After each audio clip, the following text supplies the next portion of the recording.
Gold, trusted gold buyers. మీరు తాకట్టు పెట్టిన బంగారాన్ని విడిపించి ఈ రోజు ఉన్న మార్కెట్ ధరకు కొనబడను.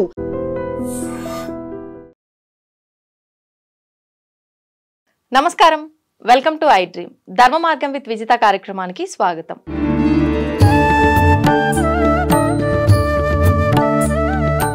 ప్రస్తుతం మనతో పాటు ఉన్నారు హరే కృష్ణ గోల్డెన్ టెంపుల్ నుంచి హరే కృష్ణ మూవ్మెంట్ ప్రెసిడెంట్, అక్షయ పాత్ర రీజనల్ ప్రెసిడెంట్ శ్రీమాన్ సత్య గౌర చంద్రదాస ప్రభుజీ గారు మనతో పాటు ఉన్నారు. ఇప్పుడు వారితో మాట్లాడి కృష్ణ తత్వం గురించి, కృష్ణాష్టమి రాబోతోంది, దాని గురించి అడిగి మరిన్ని వివరాలు తెలుసుకునే ప్రయత్నం చేద్దాం.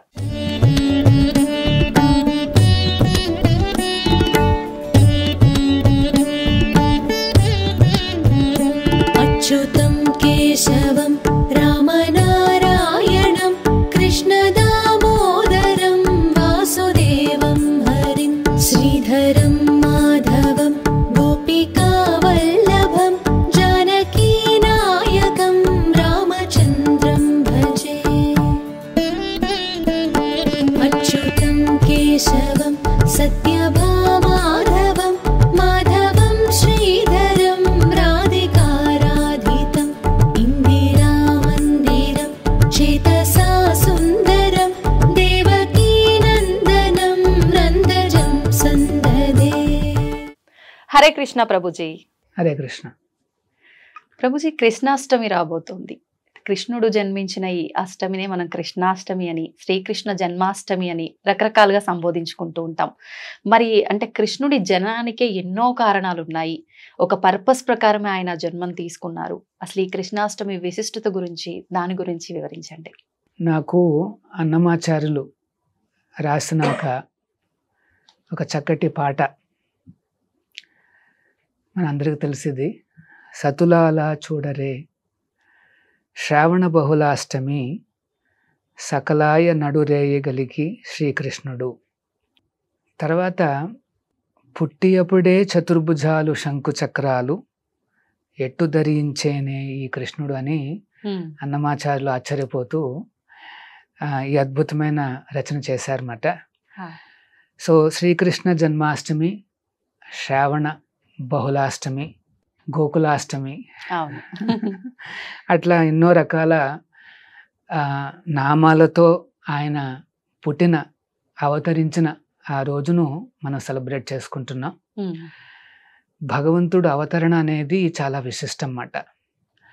పరిత్రాణాయ సాధూనాం వినాశాయ చ దుష్కృతాం ధర్మ సంస్థాపనార్థాయ సంభవామి యుగే యుగే. ప్రతి యుగంలో కూడా నేను దిగి వస్తాను అని చెప్తున్నాడు. దానికి 3 కారణాలు చెప్తున్నాడు ఆయన. పరిత్రాణాయ సాధూనా, సాధువులను రక్షించడానికి, వినాశాయ చ దుష్కృతాం అంటే మిస్క్రియంట్స్ని నశింపచేయడానికి, అంతేకాకుండా ధర్మ సంస్థాపనార్థాయ. ఎందుకంటే మిస్క్రియంట్స్ కానీ లేకపోతే దుష్టులు కానీ రాక్షస స్వభావం కానీ సమాజంలో పెరిగితే ధర్మాన్ని అణిచేస్తారు వాళ్ళు. సో దాన్ని మళ్ళీ స్థాపించాలి.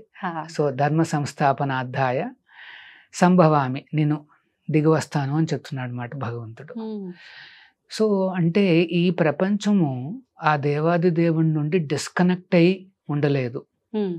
ఆల్రెడీ ఆయన చూపు దీని మీద ఉన్నదన్నమాట. ఎప్పుడైతే ధర్మం నశిస్తోందో, తన భక్తులకు అంటే సామాన్యులకు బాగా పీడన అనేది ఎక్కువ అవుతుందో, వెంటనే ఆ స్వామి దిగి వస్తాడనమాట. అంటే ఎప్పుడు నేను అందరినీ చూస్తూనే కనిపెట్టుకుంటూనే ఉన్నాను, కానీ ఇలాంటి సందర్భాల్లో వస్తున్నాడు. కానీ భగవంతుడికి తెలుసు ఆల్రెడీ ఏమిటి, ఎప్పుడు ఎట్లాంటి టర్మాయిల్స్ ఎక్కువగా ఉంటాయని ఆయన తెలుసు. అందుకనే ఒక రకంగా చెప్పాలంటే ముందుగానే డిసైడ్ చేసుకుంటాడు అనమాట ఆ డేట్ని, ఆ టైంని మాట. సో కృష్ణుడు ఎప్పుడు వస్తాడు అనేసి శాస్త్రంలో చెప్పబడి ఉంది. ఇది చాలా ఇంపార్టెంట్. ఎందుకంటే ఎవరైనా చెప్పొచ్చు నేను అవతారాన్ని, నేను విష్ణు అవతారాన్ని అంటే మనకి అప్పుడు ఎస్టాబ్లిష్ చేసే మార్గం ఉండాలి.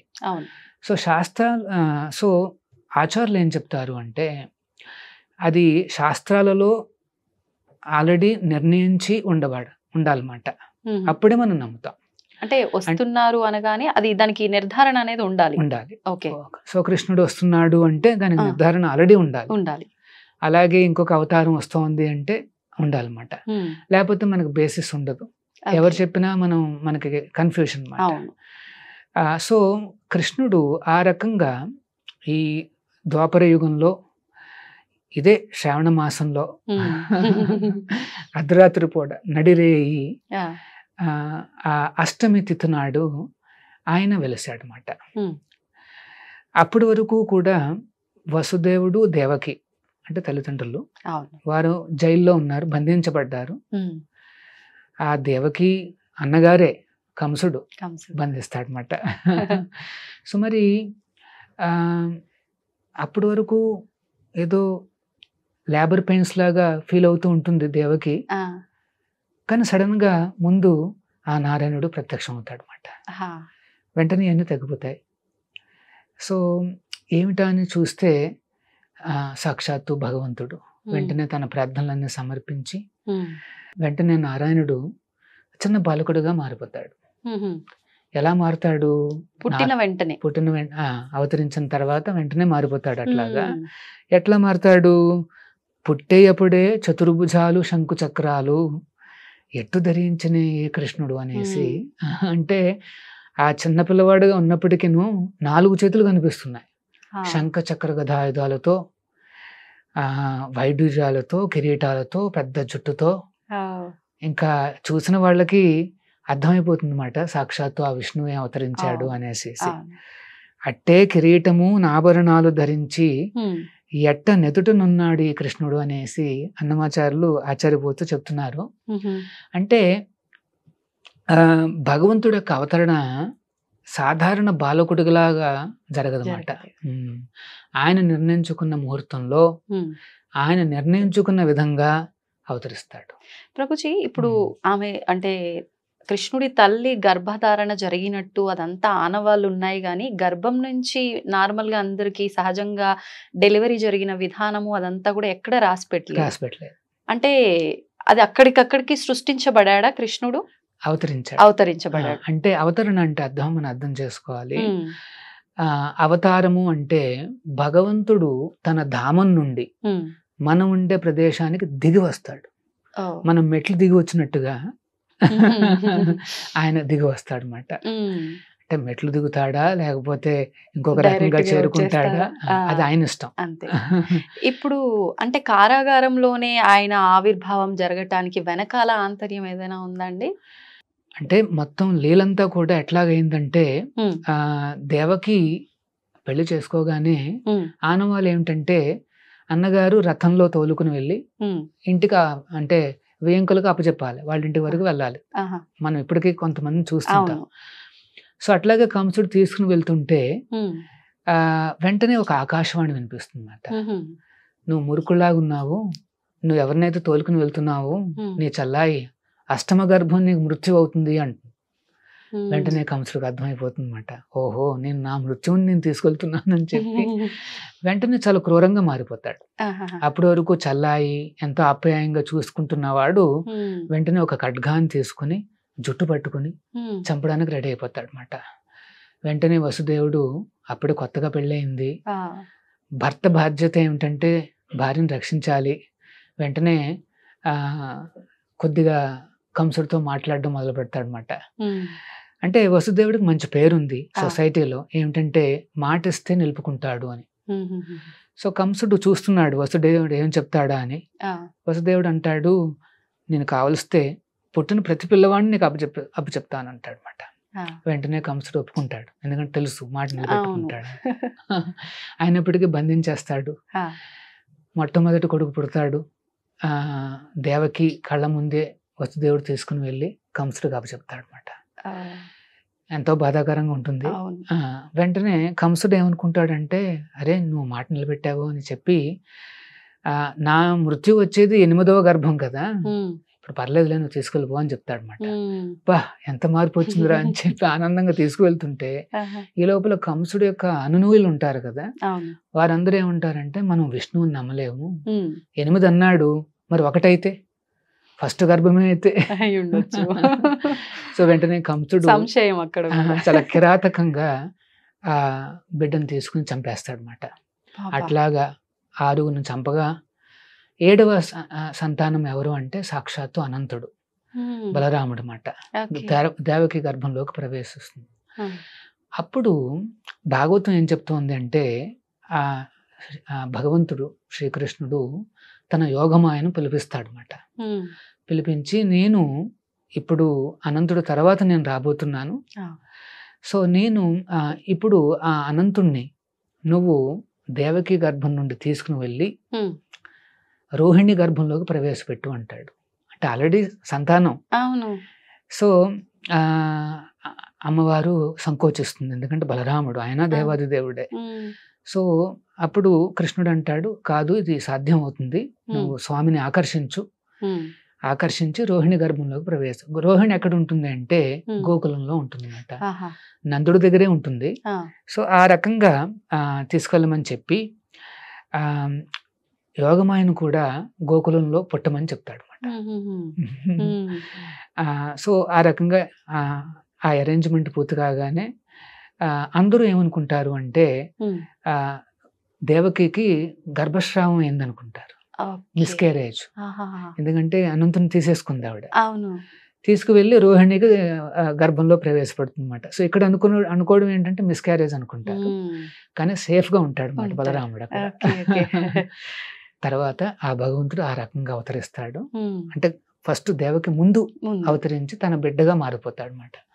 అలా 4 చేతులతో కనిపించగానే దేవకి పుత్రవాత్సల్యంతో నువ్వు ఇట్లా ఉంటే కంసుడు వస్తాడు చంపేస్తాడని భయపడుతూ ఒక నార్మల్ బాలకుడుగా మారిపోవని కోరుతుంది, సామాన్య బాలకుడుగా.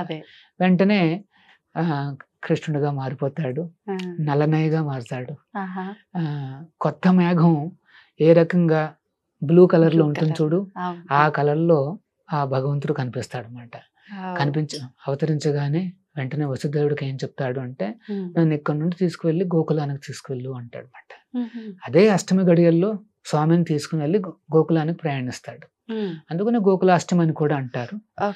సో ఆ రకంగా గోకులము అంటే గోవుల కులం అంటే ఆవులు ఎక్కువగా పెద్ద ఆవులు ఉండే కమ్యూనిటీ మాట, అదే గోకులం అంటే.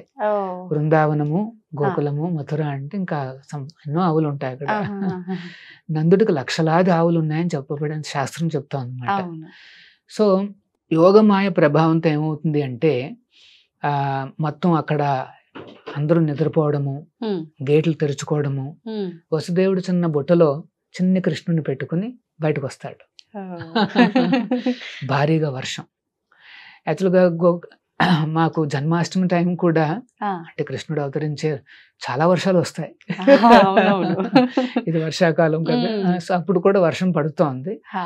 సో అందుకనే కృష్ణుడిని ఆ వర్షం నుండి కాపాడడానికి అన్నట్టుగా అనంతుడే సాక్షాత్తు అవతరించి ఒక గొడుగులాగా అంబరిలాగా పట్టుకుని ఉంటాడు. యమున దగ్గరికి వస్తాడు వసుదేవుడు, చాలా వేగంగా ఉధృతంగా ప్రవహిస్తూ ఉంటుంది. వసుదేవుని చూడగానే యమున దారి కల్పిస్తుంది. వెంటనే వసుదేవుడు వెళ్తుంటే కొన్ని శాస్త్రాలు ఏం చెప్పబడింది అంటే చిన్ని కృష్ణుడు అటు ఇటు దొల్లుతూ పడిపోతాడు, యమునాలో పడిపోతాడు. వెంటనే వసుదేవుడు పిచ్చివాళ్ళ తయారైపోతాడు. నా కొడుకు, అయ్యో ఒక్క కొడుకన్నా మిగులుతాడు అనుకున్నాను అని ఎంతో ఆతృతగా ఆల్మోస్ట్ మ్యాడ్ అయిపోతాడు అన్నమాట. అప్పుడు మళ్ళీ కృష్ణుడు దర్శనం ఇచ్చి మళ్ళీ బొట్టులోకి ప్రవేశిస్తాడు. అంటే మొదటి లీలలు ఇక్కడ మొదలు పెట్టేశాడు. ఆచార్యులు ఏం చెప్తారు అంటే ఆ యమున కూడా స్వామి పాదాలను స్పృశించాలని ఆ కోరికను కూడా తీరుస్తాడు అన్నమాట. అట్లాగా ముందుకు వెళ్ళి యశోద ఇంటికి చేరుకుంటాడు. యశోద అప్పుడే ఒక ఆడపిల్లకు జన్మనిచ్చుంటుంది అన్నమాట. సో ఆడపిల్ల దగ్గర కృష్ణుడిని పెట్టి ఆడపిల్లని తీసేసుకుని, అంటే స్వాపింగ్ ద చిల్డ్రన్ తీసుకుని వెంటనే జైలుకి వచ్చేస్తాడు అనమాట. జైలుకు రాగానే వెంటనే ఆ పిల్ల ఏడవడం మొదలు పెడుతుంది. వీళ్ళందరూ మేలుకుంటారు. వెంటనే కంసుని పిలుస్తారు. హుటాహుటిని వచ్చేస్తాడు. వచ్చేసేసి ఎక్కడా అనేసి అడుగుతాడు, ఎక్కడా అని 8వ సంతానం అని. దేవకి అంటుంది, చూడరా ఆడపిల్లరా, వదిలిపెట్టేసాయి, నిన్ను చంపేది మగవాడు కదా అనేసి అంటే, కాదు కాదు విష్ణువుని నమ్మకూడదు, 8వ సంతానం అన్నాడు కానీ ఆడవాళ్ళ మగవాళ్ళ చెప్పలేరు చెప్పలేదు. కదా అని చెప్పి ఉమ్. చాలా క్రూరంగా ఆ అంటే 2 కాళ్ళు పట్టుకుని అయ్యో. ఆ, బండ మీదకి కొట్టడానికి ప్రయత్నిస్తాడు. ఆ. ప్రయత్నించినప్పుడు ఆ ఆడపిల్ల చేతి నుండి స్లిప్ అయ్యి ఆకాశంలోకి ఎగిరి ఉమ్. అమ్మవారిలా అవతరిస్తుంది అనమాట. ఆ దుర్గాదేవిగా వెలుస్తుంది. ఓ. యోగమాయ వెలిచి ఆహా. కంసుని హెచ్చరిస్తుంది అనమాట. ఆ. మూర్ఖుడా నీ మృత్యు ఆల్రెడీ ఉన్నది, దగ్గరకు వస్తోంది. ఎంతో ఇన్నోసెంట్ అమాయకులైన ఈ వసుదేవుడు దేవకిని ఏ రకంగా బంధించి హింసలు పెడుతున్నావు, అవును. నీ రోజులు దగ్గర పడ్డాయని చెప్పి అంతర్ధానం అయిపోతుంది అనమాట. ఉమ్. అంటే ఈ ప్రపంచంలో అమ్మవారు ఉమ్. కృష్ణుడికి చల్లాయిగా అవతరించిందన్నమాట. ఓకే. అందుకనే ఆవిడకి పేరు వైష్ణవి. కృష్ణుడే 8 నామాలు ఇస్తాడు ఆవిడకి. ఆవిడకి. వైష్ణవి అని, దుర్గా అని అట్లా. ఉహు. సో ఆ రకంగా అవతరించగా అంటే ఆవిడ అంతర్ధానం కాగానే ఉమ్. సో కృష్ణుడు ఆల్రెడీ చేరుకున్నాడు. అవును. వెంటనే ఆ రోజునే సెలబ్రేట్ చేసుకుంటాడు అనమాట. ఉమ్. జన్మాష్టమి మర్నాడు రోజుని నందోత్సవం అంటారు అనమాట. నందుడు యొక్క ఉత్సవం. ఓకే. కొడుకు పుట్టిన ఆనందంతో ఆహా. మొత్తం అందరినీ పిలిచి చక్కటి విందును ఆయన ఏర్పాటు చేస్తాడు ఏర్పాటు అన్నమాట. చేస్తారు. సో అది నందోత్సవం ఓకే. అంటారు. ఉమ్. నందోత్సవానికి మా గౌడీయ సంప్రదాయంలో అంటే మా ఇస్కాను హరే కృష్ణ మూమెంట్లో ఒక విశేషం ఉంది. ఏంటి ప్రభుజీ? అదే రోజున ఉమ్. ఈ హరే కృష్ణ ప్రపంచానికి మొత్తానికి తీసుకువెళ్ళిన మా సంస్థాపక ఆచార్యులు ఉమ్. ఈస్ డివైన్ గ్రేస్ విశ్వగురువులు ప్రభుపాదుల వారు అవతరించిన రోజు అన్నమాట అది. ఓ. ఆ నందోత్సవాన్ని మేము వ్యాస పూజగా మేము సెలబ్రేట్ చేస్తాం. ఆహా. అంటే గురువుని ఆ రోజు ఆరాధించటం. కొలుస్తాం, ఆరాధించడం అన్నమాట. సో ఆయన ఆచార్యులు ఈ హరే కృష్ణ మూమెంట్కి ఉమ్. ఎవరైనా సరే ఆయన యొక్క ఆశ్రయాన్ని ఇప్పటికే పొందొచ్చు, ఉమ్. ఆయన ద్వారా కృష్ణుని చేరొచ్చు. ఓకే ప్రభుజీ, మరి ఇప్పుడు కృష్ణాష్టమి రోజు అక్కడైతే ఆ వేడుకలన్నీ జరుపుకున్నారు, ఈ రెండవ రోజు కూడా ఇలాంటి కార్యక్రమాలన్నీ చేసుకున్నారు. ఇప్పుడు మనం ఏ రకమైన విధానాలు ఆచరించాలి? కృష్ణుడు అంటే భగవంతుడు అనే దానికన్నా మా ఇంట్లో పిల్లవాడు, మా ఇంట్లో ఒకరు అనే భావన ఎక్కువగా ఉంటుంది ప్రతి ఒక్కరిలో. మరి ఆ కృష్ణయ్యని ఆ కన్నయ్యని ఎలా మనం లాలించాలి, ఎలా ఆ రోజు ఆరాధించాలి? ఓకే, జనరల్గా అంటే భగవంతుడు అవతరించిన దినోత్సవం ఎప్పుడంటే అర్ధరాత్రి అష్టమి గడియలు. అష్టమి గడియ. సో భక్తులందరూ ఏం చేస్తారు అంటే ఆ అష్టమి గడియల వరకు కూడా ఉమ్. ఉపవాసం చేస్తారు. ఓ. ఆహా. మార్నింగ్ నుండి రాత్రి వరకు కూడా ఉపవాసాలు చేస్తారు. ఆహాహా. ఉపవాసము చేస్తూ ఉమ్. ఇంకొక వైపు కృష్ణనామాన్ని చెబుతూ ఉంటారు అన్నమాట. ఉమ్. హరే కృష్ణ కృష్ణ కృష్ణ హరే హరే, హరే రామ రామ రామ హరే హరే చెబుతూ ఉంటూ చేస్తారు. అంతేకాదు ఎన్నో రకాల సేవలు అందిస్తుంటారు అన్నమాట. అవును. అంటే ఒక దేవస్థానానికి వచ్చి ఉమ్. కాస్త దర్శనం చేసుకోవడము, ఆ రోజు కొద్దిగా క్యూస్ ఎక్కువగా ఉన్నా సరే ఉంటుంది. అవును. కాస్త తపస్సులు చేస్తూ ఆ స్వామిని దర్శించుకోవాలని వస్తుంటారు. ఆ. మన ఇంట్లో చేయాలి అనుకుంటే మనం ఉపవాసం ఉండాల్సి అంటే అర్ధరాత్రి వరకు ఉపవాసం చేయడం చాలా మంచిది. ఉమ్. ఉపవాసం కొంతమంది నిర్జల చేస్తారు, అంటే వాటర్ కూడా తీసుకోకుండా చేస్తారు. ఉమ్. కానీ ఒకవేళ హెల్త్ రీజన్స్ అట్లాంటివన్నీ ఉంటే మీరు పళ్ళు ఫలాలు జ్యూసెస్ అని తీసుకోవచ్చు. ఉమ్. దీన్ని ఏమంటారు అంటే అనుకల్పము అంటారు, అనుకల్ప ప్రసాదము అంటారు అన్నమాట. లేకపోతే ఏకాదశి నాడు ఇట్లాంటి పదార్థాలు తీసుకుంటే ఆ వ్రతం చెడిపోదు. ఉమ్. ఏమిటి పళ్ళు ఫలాలు, మిల్క్, ఓకే. యోగట్టు అయినా తీసుకోవచ్చు. ఆహా. పల్లీలు తీసుకోవచ్చు, ఉమ్.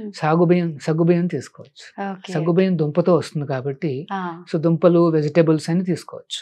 ఆహాహా. సో ఒక్క ధాన్యాలు, ఉమ్. పప్పులు, పల్సెస్ అన్నీ కూడా అవి అవాయిడ్ చేయాలన్నమాట. ఓకే. సో పాలు, ఫ్రూట్స్, వెజిటేబుల్స్ అన్ని తీసుకోవచ్చు. ఉమ్. చాలా మంది భక్తులు తీసుకుంటారు కూడా. ఉమ్. కానీ అక్కడ మెయిన్ విషయం ఏంటంటే ఈ హరే కృష్ణ మహామంత్రాన్ని, హరినామాన్ని చెబుతూ ఉండాలి. ఎంత వీలైతే అంత చేయాలి. కొంతమంది భక్తులు అయితే ఆ రోజున 64 మాలలు చేస్తారు. 64 అంటే 64 ఇంటూ 108 సార్లు ఆ భగవంతుడి నామాలు ఉచ్చరిస్తూనే ఉంటారు అన్నమాట. అంటే దాదాపు ఎన్ని అవర్స్ పడుతుండొచ్చు ప్రభుజీ? కానీ ఆచార్యులు వారు రికమెండ్ చేసింది ఏమిటంటే 16 మాలలు 2 గంటలు పడుతుంది. కానీ కొంతమంది భక్తులు 64 చేస్తారు. అంటే 2 ఇంటూ 4 అంటే 8 గంటలు పడుతుంది అన్నమాట. సో ఉపవాసం చేస్తూ భగవత్ నామస్మరణ చేస్తూ తర్వాత వీలైతే దేవస్థానానికి వచ్చి దర్శనం చేసుకుంటూ ఆ, అక్కడ ఇంట్లోనే స్వామికి ఏమన్నా వెన్నతో చేసినవి కానీ ఘీతో చేసినవి కానీ పాలతో చేసినవి కానీ కొన్ని స్వీట్స్ అలా సమర్పించి స్వామికి అవి ఒక 9 మందికో 18 మందికో పంచాలి. ఆ రకంగా పంచితే అది చాలా విశిష్టం ఆ రోజున. అంతేకాదు దానం చేసే శక్తి ఉన్న వాళ్ళందరూ కూడా గోసేవకు కానీ అన్నదానానికి కానీ ఇస్తే ఆ కృష్ణుడికి ప్రీతి పొందుతారు అన్నమాట. సో అది ఈ అంటే చాలా సింపుల్ ప్రొసీజర్ చెప్పాను. కొంతమంది హరివాసరం కూడా చేస్తారు, అంటే అర్ధరాత్రి పూట కూడా పడుకోకుండా ఈ హరినామ కీర్తన చేస్తూ జాగరణ చేస్తారు అన్నమాట. మార్నింగ్ వరకు జాగరణ చేసుకుంటారు. అలా జాగరణ చేస్తే లేవగానే వెంటనే మీరు గ్రెయిన్స్ తీసుకోకూడదు. ఆ రోజు కూడా కొద్దిగా మధ్యాహ్నం పూట వరకు పళ్ళు ఫలాలు తీసుకొని ఆ మధ్యాహ్నం పూట మీరు అప్పుడు గ్రెయిన్స్ తీసుకోవచ్చు అన్నమాట. సో ఆ రకంగా చేసే పద్ధతులు ఉన్నాయి. సింప్లెస్ట్ ఏంటంటే భగవంతుడు నామస్మరణ చేస్తూ కాస్త ఉపవాసం చేసి కొన్ని నైవేద్యాలు పెట్టండి. వీలైతే దేవస్థానానికి రండి. అంతే. అంటే ఒకవేళ ఆలయానికి వెళ్ళడం కుదరకపోయినా ఇంట్లో ఇవన్నీ చేయకపోయినా నామస్మరణ చేసుకుంటూ ఉన్నా సరిపోతుంది. వీలైతే ఆ గ్రెయిన్స్ అనేవి అవాయిడ్ చేయాలి. ఓకే ప్రభుజీ, ఇప్పుడు ప్రభుపాదుల వారు కృష్ణ తత్వం గురించి అందరికీ వివరిస్తూ కృష్ణ భక్తిని విశ్వవ్యాప్తం చేస్తున్నారు. దాని గురించి ఒక చిన్న వివరణ ఏదైనా? సో ప్రభుపాదుల వారు చిన్నప్పటి నుండి కృష్ణ భక్తుడే. ఆయన యాక్చువల్గా కృష్ణుడి యొక్క ఏమన్నాలంటే క్లోజ్ అసోసియేట్ అన్నమాట, భగవంతుడి యొక్క అనునూయుడు. ఆయన స్వయంగా దిగి వచ్చాడు. సో చిన్నప్పటి నుండి కూడా చూస్తాం అన్నమాట ఆయనలో ఆ కృష్ణతత్వం అనేది, ఆ భక్తి అనేది చాలా గాఢంగా ఆయనలో కనిపిస్తుంది అన్నమాట. 8 ఏళ్ల వయసులోనే ఒక పెద్ద రథయాత్రను ఆర్గనైజ్ చేస్తారు ప్రభుపాదుల వారు. చిన్నప్పుడు ఇంకా 1 year కూడా ఉండదు, మేబీ 2 years అంటే జస్ట్ నించున్నాడు అంతే. అప్పుడు సంకీర్తనలో పాల్గొంటూ ఆయన కూడా అట్లాంటి వృత్తాంతాలన్నీ కూడా ఆయన బయోగ్రఫీలో ఉన్నాయన్నమాట. సో ఆ రకంగా చిన్నప్పటి నుండి కూడా ఎంతో గొప్ప కృష్ణ భక్తిని చూపించే ఆయన ఈ బ్రహ్మ మధ్వ గౌడీయ సంప్రదాయంలో వస్తున్న ఒక ఆచార్యులను కలిశారు. ఎప్పుడు ఆయన యవన దశలో ఉన్నప్పుడు. ఈయన కలిసిన గురువులు ఎవరు అంటే శ్రీల భక్తి సిద్ధాంత సరస్వతి ఠాకూర్లు అనేసి మాట. ఆయన బ్రహ్మ మధ్వ గౌడీయ సంప్రదాయంలో 31వ ఆచార్యులు. ఆయన కలవగానే జస్ట్ మొట్టమొదటి రోజున వెళ్ళి ఆయన చూసి దండం పెట్టుకోగానే లేచి నించోగానే భక్తి సిద్ధాంతులు ఒక మాట అన్నారు ఆయనతో. ఏమని, మీరందరూ ఎడ్యుకేటెడ్ కదా, మొత్తం మన ఈ భగవద్గీత భాగవత సందేశాన్ని మొత్తం ప్రపంచం అంతా వ్యాప్తి చెయ్యి అని చెప్తారు. ఆశ్చర్యపోతాడు ప్రభుపాదుల వారు, ఆశ్చర్యపోతాడు. అదేంటి ఫస్ట్ టైం కదా నేను కలిసింది అనేసి. సో కానీ గురువు గారు చూడగలరు, ఎవరెవరేంటి అనేసి చూడగలరు. వెంటనే ఆయన చెప్పడంతో ఆశ్చర్యపోయి వెంటనే ఒక ప్రశ్న అడుగుతారు ప్రభుపాదుల వారు. ఏమని, ఇది 1920s లో జరుగుతుంది, 30s లో జరుగుతుంది. మన భారతదేశానికి స్వాతంత్రం లేదు, స్వాతంత్రం లేని దేశం ఏం ప్రచారం చేయగలదు, మనం ఏం మాట చెప్పినా ఎవరు వింటారు. అందరూ అనేది ఏంటంటే నీకే స్వాతంత్రం లేదు, నువ్వేం చేస్తావు ఇంకా అనేసి అడుగుతారు కదా. అంటే అప్పుడు భక్తి సిద్ధాంతులు అంటారు, మనం తీసుకెళ్తున్న ఈ మెసేజ్ భగవద్గీత భాగవతం అనేది ఈ స్వాతంత్రాలు లేకపోతే ఎనీ భౌతిక పరిస్థితుల మీద ఆధారపడలేదు నాయన. ఈ మెసేజ్ అనేది శాశ్వతంగా ప్రతి ఒక్కరు ఎదురు చూస్తున్నది, నువ్వు వెంటనే ఈ మెసేజ్ని తీసుకుని వెళ్ళు అని చెప్తారన్నమాట. సో వెంటనే ఆకర్షితులు అవుతారు. అవును, ఇది శాశ్వతమైన మెసేజ్, ఇది పరిస్థితులు అనుకూలంగా ఉన్నాయా లేదా అని ఆధారపడి ఉండదు అనేసి ఆలోచించి వెంటనే చాలా ఆకర్షితులు అవుతారు అన్నమాట ప్రభుపాదుల వారు. వెంటనే భక్తి సిద్ధాంతుల దగ్గర నుండి దీక్ష తీసుకుంటారు. దీక్ష తీసుకుని ఎప్పుడూ ఆలోచిస్తూ ఉండేవారు అన్నమాట, ఎలా సంపూర్ణం చేయాలి, గురువు గారి యొక్క ఆదేశాన్ని ఎట్లా పాటించాలి. ఎందుకంటే ముఖ్యంగా ఆయన ఏం చెప్తారంటే గురువులు పాశ్చాత్య దేశాలలో ప్రచారం చేయమని చెప్తారు ముందుగా. సో మరి ఎట్లా వెళ్ళాలి అనేసి ఆలోచిస్తూ ప్రభుపాదుల వారు ఎన్నో రకాల ప్రయత్నాలు చేస్తారు. ఫస్ట్ ఇండియాలోనే ప్రయత్నాలు చేస్తారు. కానీ ఇండియాలో అందరూ ఏంటంటే అందరూ అమెరికా వైపు చూస్తున్నారు. అప్పటి నుంచి ఇదే ఉంది. అదే ఉందండి. ఆ, అంటే ఫస్ట్ అదే బ్రిటన్ కాస్త పతనం చెందడంటూ అమెరికా. అమెరికా అంటే పాశ్చాత్య దేశాల్లోనే ఏదో ఉందనేసి ఉందనేసి. ఒక అనుకుని ఇక్కడ అంటే ఎవరు జనాలు ఎక్కడ మొగ్గు చూపుతున్నారో అక్కడి నుంచి మనం మొదలు పెడితే బాగుంటుంది అనే ఉద్దేశం అయి ఉండొచ్చు కదా ప్రభుజీ. సో ప్రభుపాలు అదే అనుకున్నారు. మా అనుకున్నారేమో. గురువు గారు సందేశం ఇచ్చారు, అవును. ఇంగ్లీష్ లో దీన్ని ప్రచారం చేస్తే కాస్త ఇంటెలిజెంట్ పీపుల్ దీన్ని తీసుకుంటే అవును వెంటనే అందరూ యాక్సెప్ట్ చేస్తారు. అంతే. సో వెంటనే అలాగా చాలా ప్రయత్నాలు చేసి ఇండియాలో సాధ్యం కాక ఇంకా అమెరికాకి వెళ్ళడానికి నిశ్చయించుకుంటారు. అంటే ఎక్కడికైనా వెళ్ళొచ్చు, లండన్కి వెళ్ళొచ్చు, ఎక్కడికైనా వెళ్ళొచ్చు, కానీ ఎందుకు అమెరికా అనేసి అనిపించింది గురువు గారికి. సో వెంటనే ప్రయాణించడానికి ఎన్నో రకాల ప్రయత్నాలు చేసిన అవ్వదు. ఒక రోజున ఒక ఆలోచన వస్తుంది.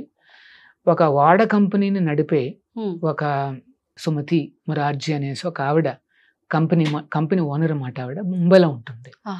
సో ప్రభుపాదుల వారు వెళ్ళి కలుస్తారు. ఆవిడ వెరీ ఎల్డర్లీ లేడీ, చాలా భక్తురాలు మాట ఆవిడ కూడా. చెప్పండి స్వామీజీ నేనేం చేయగలను అంటే, అమ్మ ఏం లేదు, మీకు ఆ ప్రయాణం చేసే వాడు ఉంది కదా, అందులో నాకు ఉచితంగా ఒక టికెట్ ఇప్పించండి, నేను న్యూయార్క్ సిటీకి వెళ్ళాలనుకుంటున్నానంట. మా వాడ వెళ్తోంది, కానీ అది ప్రయాణికులు వెళ్ళే వాడ కాదండి, సరుకులు మోసే వాడ. అక్కడ ఎవరు ఉండరు, జస్ట్ సరుకులు పోతున్నాయి అంతే. అది మీరు ఎట్లా వెళ్తారని అడిగితే, లేదండి అయినా పర్లేదు, ఎంతో కొంత ఉంటారు కదా, కెప్టెన్ ఉంటాడు, కొంత క్రూ ఉంటుంది, నేను వాళ్ళతో పాటు వెళ్ళిపోతాను అంటాడు. ఆయన పట్టుదల చూసి ఆవిడ చెప్తున్నమాట. అప్పుడు ప్రభుపాదుల వారి వయస్సు ఎంత అనుకుంటున్నారంటే 70 ఏళ్ళు. 70 సంవత్సరాలు అప్పుడు ఈ రిక్వెస్ట్ చేస్తున్నారు. అంటే అప్పటి వరకు ప్రయత్నిస్తూనే ఉన్నారు. యవ్వన దశలో కలిసారు ఆయన, ఇప్పుడు వరకు ప్రయత్నాలు జరుగుతూనే ఉన్నాయి. అయినప్పటికీ ఆయన ఎప్పుడు డిస్కరేజ్ కాల. గురువు గారి ఒక్క వాక్యాన్ని పరిపాలిస్తున్నారు, ఎన్నో రకాల ఫెయిల్యూర్స్ వచ్చాయి, ఆయన డిస్కరేజ్ కాల. ఇది ఇప్పుడు నేటి సమాజానికి ఒక మంచి ఉదాహరణ కదా ప్రభుజీ. ప్రతిదీ ఏదైనా నిరాశ కలగగానే వదిలేస్తూ ఉంటాము. చిన్న ఫెయిల్యూర్ రాగానే అవును, కొంతమంది ఎక్స్ట్రీమ్ స్టెప్స్. కానీ ప్రభుపాదుల వారు 70 ఏళ్ళు వచ్చేంత వరకు ఎన్ని రకాలుగా ప్రయత్నిస్తారు పాప. సో అది సరే, ఆవిడ అంటుంది, స్వామీజీ మీరు ఈ వయసులో ఎక్కడో అమెరికాకు వెళ్తున్నారు, చాలా చలిగా ఉంటుంది, మీరు అక్కడ బతకలేరు కూడా అని. అంటే ఆవిడ తెలిసిన ఎక్స్పీరియన్స్ చెప్తుంది ఆవిడ. అయినప్పటికీ ప్రభుపాదుల వారు అంటారు, లేదు మా గురువులు చెప్పారు, నేను వెళ్ళాల్సిందే అంటాడు. ఎట్లాగా కన్విన్స్ చేయడానికి ప్రయత్నిస్తోంది అన్నమాట. తర్వాత అంటుందన్నమాట, అక్కడ మీరు రావాలని ఎవరు కోరుకోవటం లేదు, మిమ్మల్ని ఆహ్వానించిన వాళ్ళు కూడా ఎవరు లేరు, మీరు అక్కడికి ఎందుకు వెళ్తున్నారు, ఎంత పెద్ద రిస్క్ ఎందుకు తీసుకుంటున్నారు, ఉండిపోండి అంటూ. అయినప్పటికీ ఆయన వెంటనే ఆ పట్టుదల చూసి ఆవిడ సరే స్వామీజీ అని చెప్పేసి ఒక టికెట్ ఇస్తుందన్నమాట. ఆ వాడ పేరు జలదూత. సో ప్రభుపాదుల వారు అందులో ప్రయాణిస్తారు. ప్రయాణించినప్పుడు ఫస్ట్ 3-4 రోజుల్లో శ్రీలంక, అంటే మన ముంబై నుండి ప్రారంభమై అలా శ్రీలంకకు చేరుకుంటుంది. అక్కడ నుండి మెయిన్ స్ట్రీమ్ ఓషన్లోకి వస్తే ఎక్కడ చూసినా సముద్రం. వెంటనే సీ సిక్నెస్ వచ్చేస్తుంది ఆయనకి.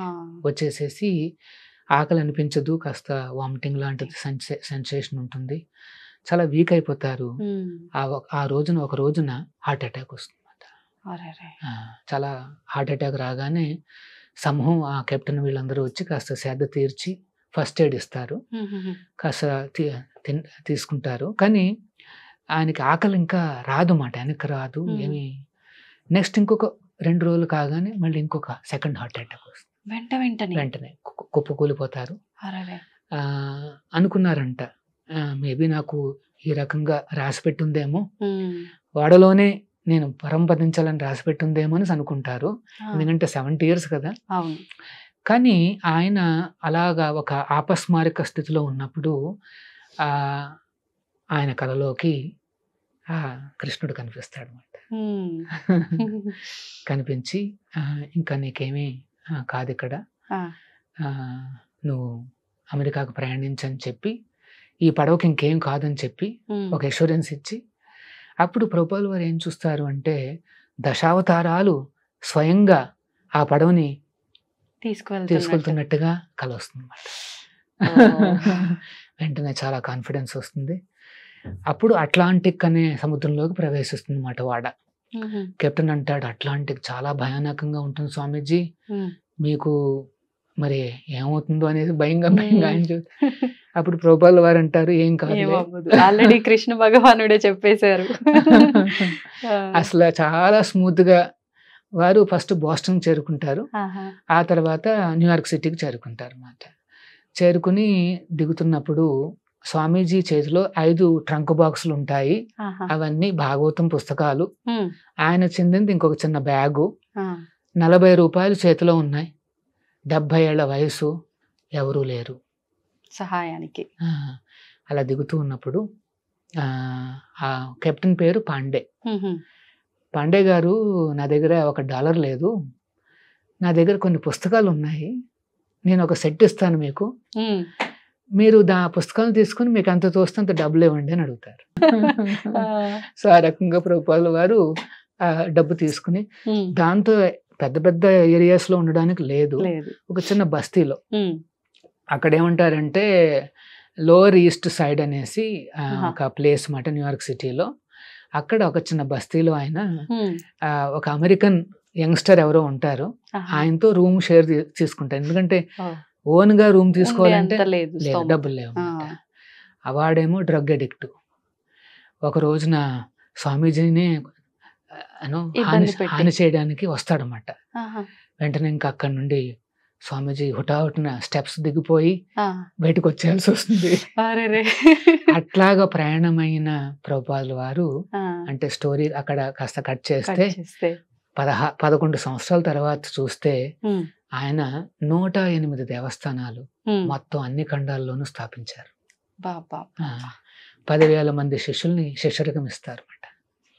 ఆ 10,000 మందిలో మ్యాక్సిమం ఎవరు అంటే అక్కడ లోకల్ గా ఉండేవాళ్ళు. అమెరికాలోను యూరోపియన్ కంట్రీస్ లో ఉండే చాలా మంది క్రిస్టియన్స్, ముస్లిమ్స్, జూస్, బుద్ధిస్టులు అట్లాంటి వాళ్ళు, మరియు ఇండియాలో కూడా చాలా మంది శిష్యరికం తీసుకున్నారన్నమాట.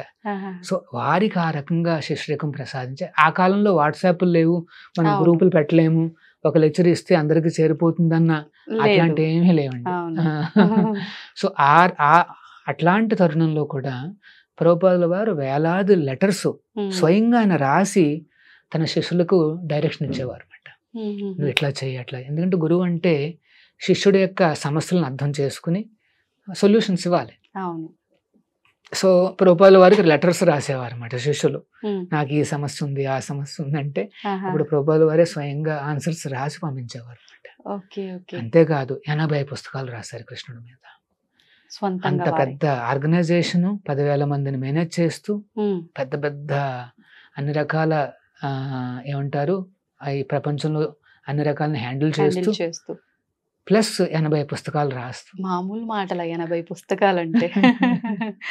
ఆయన ఏం చేసేవారు అంటే రాత్రిపూట 2 గంటలు పడుకుని 1 AM 1 గంటకు లేచిపోయేవారు. 4:30 వరకు ఆయన డిక్టాఫోన్లో ఆ భగవద్గీతను తీసుకుని వ్యాఖ్యానాలు చెప్పేవారు అన్నమాట. శ్రీకృష్ణుడు ఈ రకంగా చెప్తున్నారు, తాం స్థితిక్షస్వ భారత, చాలా ఓపికగా ఉండాలి, టాలరెన్స్ ఉండాలి అనేసి ఆయన అన్ని అలా డిక్టేట్ చేస్తే ఆ డిక్టాఫోన్ ని విని కొంతమంది శిష్యులు టైప్ చేసి ఆ పుస్తకాన్ని తయారు చేసి ఆయనకు చూపించి ఆ తర్వాత దాన్ని ప్రచారం చేశారు. ఆ రకంగా 80 పుస్తకాలు చేశారు, ఎన్నో లెక్చర్స్ ఇచ్చారు. ఇంకా అసాధారణం అన్నమాట, ఒక సామాన్య మానవుడికి సాధ్యం కాదు. సో ఆ రకంగా కృష్ణుణ్ణి, కృష్ణ తత్వాన్ని, హరే కృష్ణను, ఇంకొక విశేషం లక్ష్మీ నరసింహ ఆరాధనను అన్ని ఖండాలలోకి, అన్ని గుమ్మాలలోకి తీసుకువెళ్ళాడు. ప్రత్యేకించి ఇప్పుడు అంటే స్వామివారి అవతారాలలో ఎన్నో అవతారాలు, లక్ష్మీ నరసింహ అవతారాన్ని ఎందుకు ఎక్కువగా ప్రభుపాదులు గారు మాట్లాడడం జరిగింది? సో 65లో ఆయన ప్రయాణిస్తున్నారు, అలాగే 66లో చేరుకున్న తర్వాత 67లో, అంటే అప్పటికి ఇంకా ఎంతో మంది లేరు శిష్యులు, ఒక 4-5 దగ్గరకు వచ్చారు. ఆ తరుణంలో ఇంకొక హార్ట్ అటాక్ వస్తుంది. చూడండి ఆ ఏజ్ చూడండి. సో వచ్చినప్పుడు వీళ్ళకి ఏం తెలీదు. ఎందుకంటే గురువు అంటే ఎట్లా చూసుకోవాలి, వీళ్ళకేం ఐడియా లేదు. హాస్పిటల్కి తీసుకెళ్ళాలా తీసుకెళ్ళకూడదా, వాళ్ళు గుణించుకుని మేము హాస్పిటల్కి తీసుకువెళ్దామనేసి అనుకుంటారు అన్నమాట. అనుకుంటే అప్పుడు ప్రభుపాదుల వారు అంటే కాస్త ఆ స్పృహ ఇంకా ఉంది. ఆయన ఏం చెప్తారంటే, వద్దు నన్ను హాస్పిటల్కి తీసుకెళ్ళొద్దు, నేను మీకు ఒక మంత్రం చెప్తాను, ఆ మంత్రాన్ని మీరు ఉచ్చరించండి. అప్పుడు 2 దేవస్థానాలు ఉంటాయి, అక్కడ ఇక్కడ అందరూ కూడా ఉచ్చరించండి అని చెప్పి నరసింహస్వామి వారి యొక్క మంత్రాన్ని ప్రసాదిస్తారు. అప్పటి వరకు వారికి కృష్ణుడు అంటేనే తెలుసు, ఇప్పుడు నరసింహ అంటే వాళ్ళకి ఐడియా లేదు. సో ప్రభుపాదుల వారు చెప్తారన్నమాట, ఈ లక్ష్మీ నరసింహ, ప్రహ్లాద నరసింహ ఆయన కూడా విష్ణు అవతారమే. తర్వాత భక్తుల్ని రక్షించే భావనలో ఉంటాడు నరసింహ, ఎప్పుడు భక్తుల్ని రక్షించే, ఎందుకంటే ప్రహ్లాదుని రక్షించడానికి వచ్చాడు. సో నన్ను రక్షించమని కోరుకోండి, నా గురువు గారు వచ్చిన పని ఇంకా పూర్తి కాలేదు, మీరు పర్మిషన్ ఇస్తే పూర్తి అవుతుంది అనేసి కోరుకోమని చెప్తాడు అనమాట. సో ఆ రకంగా వాళ్ళు ప్రార్థనలు చేస్తారు, రూపాయల వారు ఖచ్చితంగా రికవర్ అవుతారు. సో ఇంత ఘనంగా హరే కృష్ణ అన్ని చోట్ల ప్రచారం అయింది అంటే అది ఆ లక్ష్మీ నరసింహస్వామి అనుగ్రహం. ఇప్పుడు మనకు హరే కృష్ణ గోల్డెన్ టెంపుల్లో లక్ష్మీ నరసింహస్వామి స్వయంభూ ఆలయం కూడా ఉంది. మరి ఇప్పుడు కృష్ణాష్టమి రోజున ఇక్కడ కూడా వేడుకలు జరుగుతాయా? అంటే కృష్ణుడితో పాటు స్వామి వారికి, లక్ష్మీ నరసింహస్వామి వారికి కూడా ఎటువంటి వేడుకలు జరుగుతుంటాయి ప్రభుజీ? అక్కడ యాక్చువల్గా ఆ రోజున ఇరు దేవస్థానాల్లో కూడా విశేషమైన నూతన వస్త్రాలు, ఆభరణాలు సమర్పించడమే కాకుండా మార్నింగ్ నుండి రాత్రి వరకు కూడా ఎన్నో ఉపచారాలు అందించడం జరుగుతుంది అన్నమాట. అంటే ప్రాతకాలంలో స్వామికి షోడశోపచారాలన్నీ సమర్పించి ఆ తర్వాత రెగ్యులర్ నైవేద్యాలు, ఆరతులు, చాలా ఎక్కువ నైవేద్యాలు చేస్తూ ఉంటారు కదా కృష్ణుడికి సంబంధించిన ఏ వేడుకకైనా. జనరల్గా అవతరించిన రోజున 108 ఐటమ్స్ మేము తయారు చేస్తాం. ముఖ్యంగా మాతాజీస్ ఉంటారు, అంటే మా దేవస్థానంలో ఇలాగా ప్రాక్టీస్ చేసే కొంతమంది మాతాజీస్, వారందరూ చక్కగా కృష్ణుడికి వండి పెడతారు అన్నమాట. ఒక 2 రోజుల నుండే వాళ్ళు 2 రోజుల ముందు నుండే వారు ప్రారంభిస్తారు. అందులో స్వీట్స్ ఉంటాయి, కారాస్ ఉంటాయి, కొన్ని రకాల చట్నీలు, తర్వాత ధాన్యాలతో చేసినవి, అన్ని రకాల రైస్ ఐటమ్స్, పాలు, మిల్క్, ఘీ, తర్వాత పన్నీరు, వీటితో చేసిన ఐటమ్స్ అన్నీ ఉంటాయి. అట్లా ఎన్నో రకాల వెరైటీస్ అన్ని కలిపి 108 వెరైటీస్ మేము సమర్పిస్తాం స్వామికి. సమర్పించిన తర్వాత వాటిని అన్నిటినీ కూడా భక్తులకు అందరికీ డిస్ట్రిబ్యూట్ చేసేస్తాం, వచ్చే వాళ్ళందరికీ వారందరికీ పంచుతాం అన్నమాట. యాక్చువల్గా మా హరే కృష్ణ మూమెంట్లో మీరు గమనిస్తే ప్రసాదానికి మేము చాలా ఇంపార్టెన్స్ ఇస్తాం. అవును, ఎక్కడికి వెళ్ళినా సరే మా కార్యక్రమాల్లో అటెండ్ అయితే చాలు, చాలా ఘనంగా వాళ్ళకి ప్రసాదాలు. మెయిన్ క్వాలిటీ కూడా చాలా బాగుంటుంది. ప్రభుజీ, ఇప్పుడు అక్కడ మాతాజీలు ఇవన్నీ ప్రసాదాలు చేయటంలో నిమగ్నమై ఉంటారన్నారు. ఆసక్తి ఉన్న వాళ్ళు బయట నుంచి కూడా ఎవరైనా వచ్చి చేయాలంటే అవకాశం ఉంటుందా? ఖచ్చితంగా వారు కూడా రావచ్చు, వారు కూడా అక్కడ ఏ సహాయం చేయగలుగుతారో చేయొచ్చు. వాలంటీరింగ్ అనేసి ఉంటుంది. అంటే మనం తిరుమలలో కూడా చూస్తుంటాము, శ్రీవారి సేవలు చేస్తుంటారు వాలంటీర్స్. అట్లా ఇక్కడ కూడా రావచ్చు. చాలా మంది యాక్చువల్గా వేలాది మంది వాలంటీర్స్ ఆ రోజున అక్కడ ఉంటారు. ఎందుకంటే వచ్చిన భక్తులకు సౌకర్యం ఏర్పాటు చేయడము, ప్లస్ భగవంతుడికి సేవలు అందించడము అని నడుస్తూనే ఉంటుంది అన్నమాట. సో ఆ రోజున ఒక విశేషం ఏంటంటే, హరే కృష్ణ గోల్డెన్ టెంపుల్లో మీరు అక్కడున్న రాధా గోవిందులు ఆ దర్శనం చేసుకోవచ్చు. అత్యంత అందంగా, సుందరంగా కనిపిస్తారు. ఆ రోజున నూతన వస్త్రాభరణాలు ఇస్తాం కాబట్టి. తర్వాత ఇంకొక రూపము గోధాకృష్ణులు ప్లస్ మాకన కృష్ణులు, అంటే 3 కృష్ణ రూపాలని దర్శనం చేసుకోవచ్చు ఆ రోజున. సో ఈ గోధాకృష్ణులు ఆ లక్ష్మీ నరసింహ దేవస్థానంలో ఉంటారు. తర్వాత రాధాకృష్ణులు ఇక్కడ ఈ దేవస్థానం ఈ గర్భాలయంలో మా గుళ్ళో ఉంటారు. తర్వాత మాకన కృష్ణుడు అంటే వెన్నముద్ద పట్టుకుని చిన్ని కృష్ణుడు.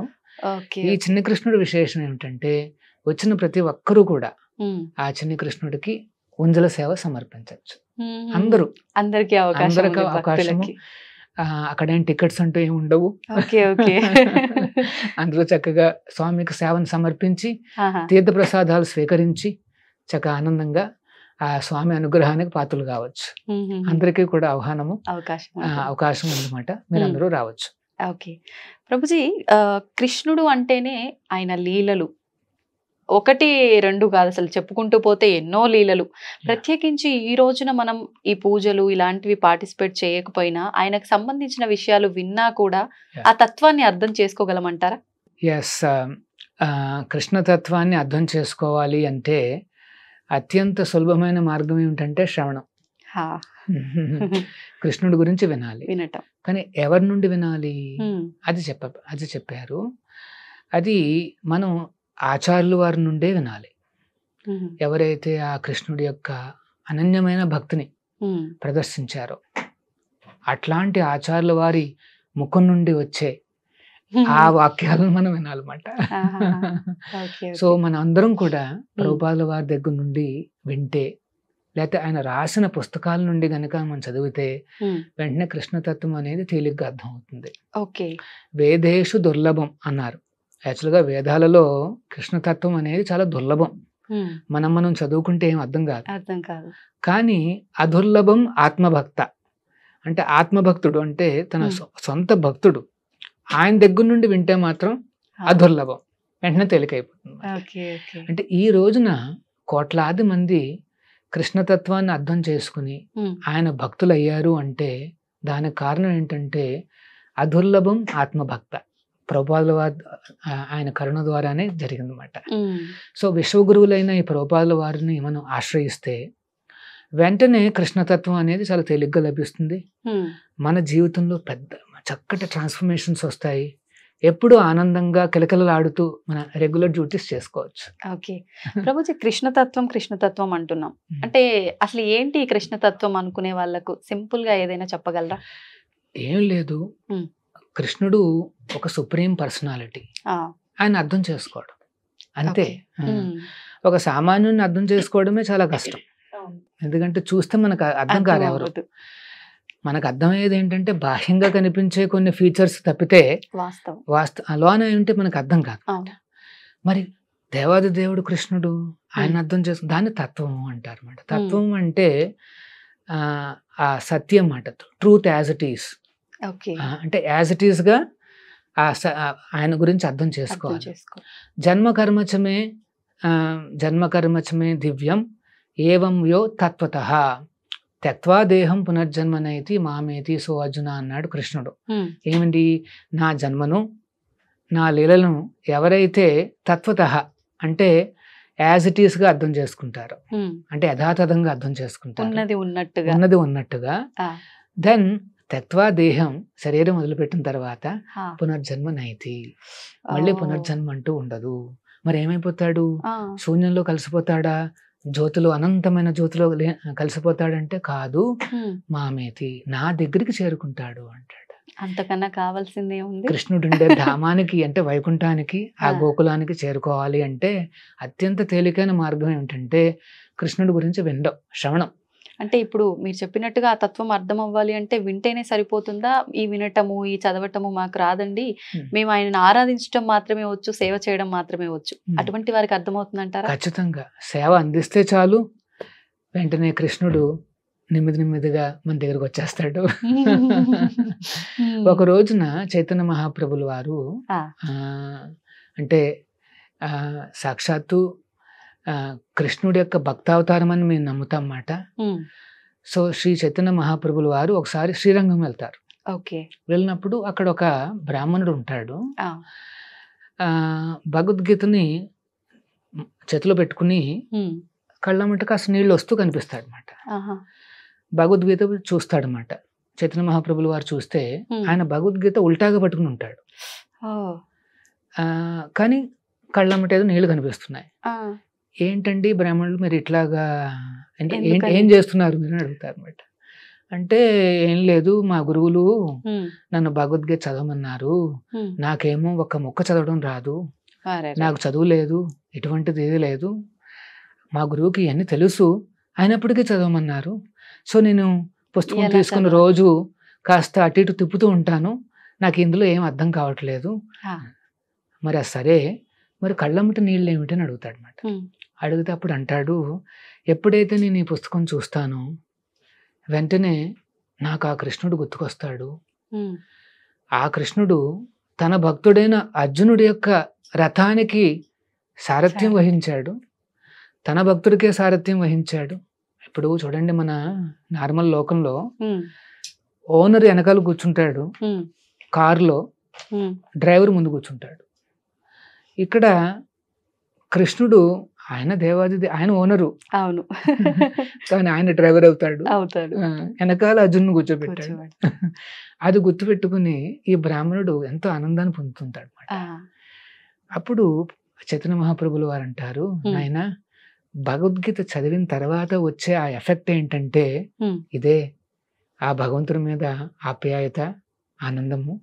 నీకు అది ఆల్రెడీ నీకు లభించింది, నీ భగవద్గీత చదువు అనేది సాఫల్యమైంది నైనా అని చెప్తాడు. ఆశ్చర్యపోతాడు మాట ఆ బ్రాహ్మణుడు.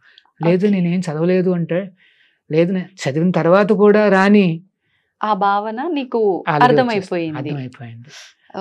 సో మనకు నిజంగా కావాల్సింది ఏంటంటే ఆ కృష్ణుడి మీద ఆప్యాయత, ఆ భావన పెంచుకోవడం అన్నమాట. అలా పెంచుకున్నవాడు ఈ వేదాంతుల కంటే గొప్పవాడు. అన్ని వేదాలు చదివి హృదయం కఠినంగా మారిపోవడం కంటే దేవుడున్నాడు, ఆ కృష్ణుడు ఉన్నాడు అని ఆనందపడిపోయే వాళ్ళు ఇంకా ఎక్కువ మంది ఉంటారు. సో అందుకనే మనం స్వామికి సేవలు అందిస్తూ ఉంటే చాలు, ఆయన ప్రీతిని మనం పొందగలిగితే చాలు, వెంటనే మనలో ఆ భావనలనే పెరుగుతూ వస్తుంటాయన్నమాట. స్వామి పట్ల ఆకర్షణ పెరుగుతుందన్నమాట. ఎప్పుడైతే ఆ రకంగా ఆకర్షితం అవుతాడో, అందుకనే కృష్ణుడికి పేరు ఏంటంటే సర్వాకర్షకుడు అని పేరు మాట. కృష్ణ అంటే అర్థం అందరినీ ఆకర్షిస్తాడు. ఫ్యామిలీస్ కావచ్చు, లేకపోతే యంగ్స్టర్స్ కావచ్చు, చిన్నపిల్లలు కావచ్చు, ఎవరైనా కావచ్చు. ఒక్కసారి మొదలు పెట్టారు కృష్ణుడికి సంబంధించింది వినటమో చూడటమో అంటే డైవర్ట్ అవ్వలేరు అనమాట. ప్రభుజీ, ఇప్పుడు ఈ కృష్ణతత్వం మీరు చెప్పినంత ఈజీగా మనం అర్థం చేసుకోలేమేమో, విన్నా సరే చూసినా సరే ఏ రకంగా అయినా. అంటే సాక్షాత్తు వ్యాస భగవానుడే ఇది అంత సాధ్యపడేది కాదు, క్లిష్టతరమైంది అని చెప్పినట్టుగా వింటూ ఉంటాము. మరి నిజంగా అది వాస్తవం అంటారా? యాక్చువల్గా భగవద్గీత అంతా చెప్పిన తర్వాత కృష్ణుడే చెప్తాడనమాట, అర్జున, ఎవరైతే ఈ భగవద్గీతను ప్రచారం చేస్తారో వారంటే నాకు చాలా ప్రీతి, కానీ ఈ భగవద్గీతను చెప్పడానికి ఎవరికి చెప్పాలని ఆయన చెప్తాడు. ఎవరైతే నా మీద అసూయ లేదో వారికి మాత్రమే భగవద్గీత అర్థం అవుతుంది అంటాడు. సో భగవద్గీత చదవాలన్నా, కృష్ణతత్వాన్ని అర్థం చేసుకోవాలన్నా మొట్టమొదటి స్టెప్ ఏంటంటే మనం కృష్ణుని చూసి అసూయ పడకూడదు, ఆయన దేవాది దేవుడు అని చెప్పి అంతే ఆ శరణాగతి అనేది ఉండాలన్నమాట. సో మరి ఎందుకు కష్టం అని చెప్తారంటే, ఇప్పుడు చూడండి, మనం రామచంద్రుని చూసాం అనుకోండి, సరే ఫస్ట్ విష్ణువుని చూసాం అనుకోండి, 4 చేతులతో శంఖచక్రాలతో ఎంతో గౌరవనీయంగా అద్భుతంగా కనిపిస్తాడు. వెంటనే దేవుడు అని అర్థమైపోతుంది. మనకి ఇంకా ఫిలాసఫీలు అవసరం లేదు, ఏం అవసరం లేదు, చూడగానే అర్థమైపోతుంది నాకంటే గొప్పవాడు అనేసి. రామచంద్రుని చూసారనుకోండి, అబ్బో చాలా మర్యాద పురుషోత్తముడు, ఎన్నో నియమంగా ఉన్నాడు. 16,000 మంది మునులు ఆయన వచ్చి రామచంద్రుని కోరుకుంటారు, మీకు మేము దాసులుగా కావాలనుకో, దాసి అంటే మిమ్మల్ని పెళ్లి చేసుకోవాలనుకుంటున్నాం అంటాడు. అంటే ఆ రూపాన్ని మాకు ప్రసాదించండి అడుగుతాడు అన్నమాట. అప్పుడు రాముడు అంటాడు, ఈ అవతారంలో నేను ఏకపత్ని వ్రతుణ్ణి, నెక్స్ట్ అవతారంలో నేను కృష్ణుడిగా రాబోతున్నా అని చెప్తాడు అన్నమాట. సో అంటే రామచంద్రుని చూసినా ఎంతో మర్యాద పురుషోత్తముడు అంటారు, అంటే ఎంతో చాలా నియమంగా కనిపిస్తాడు. కానీ కృష్ణుడి దగ్గరికి వస్తే ఒక సామాన్యుడిగా కనిపిస్తాడు, గోవుల్ని కాచుకునే ఒక కాపురిలా కనిపిస్తాడు, నెమలి పింఛం పెట్టుకుంటాడు. ఆ తర్వాత గోపికలతో ఆడుకుంటుంటాడు. తర్వాత 16,000 మందిని పెళ్లి చేసుకుంటాడు. ఇవన్నీ అర్థం కాదన్నమాట. అంతమందిని పెళ్లి పెళ్లి చేసుకున్నాడు. ఏమిటి అనేసి నిజంగా వీళ్ళంతా 16,000 మందిని పెళ్లి చేసుకున్నాడు 16,108 మందిని పెళ్లి చేసుకుంటాడు ద్వారకాలో. ఓకే. యాక్చువల్గా ఏమవుతుందంటే ఒక నరకాసురుడు వాడేం చేస్తాడు అంటే అన్ని రాజ్యాల మీద దాడి చేసి ఆ రాజులను ఓడించినప్పుడు అక్కడుండే కన్యలందరినీ దొంగలించుకుని వచ్చి తన ఆధీనంలో పెట్టుకుంటాడు. ఆ రకంగా 16,108 మందిని బంధిస్తాడు. వాళ్ళందరినీ ఒప్పించి పెళ్లి చేసుకోవడానికి ప్రయత్నాలన్నీ చేస్తూ ఉంటాడు అన్నమాట. ఆ తరుణంలో కృష్ణుడు అక్కడికి రావడం జరుగుతుంది.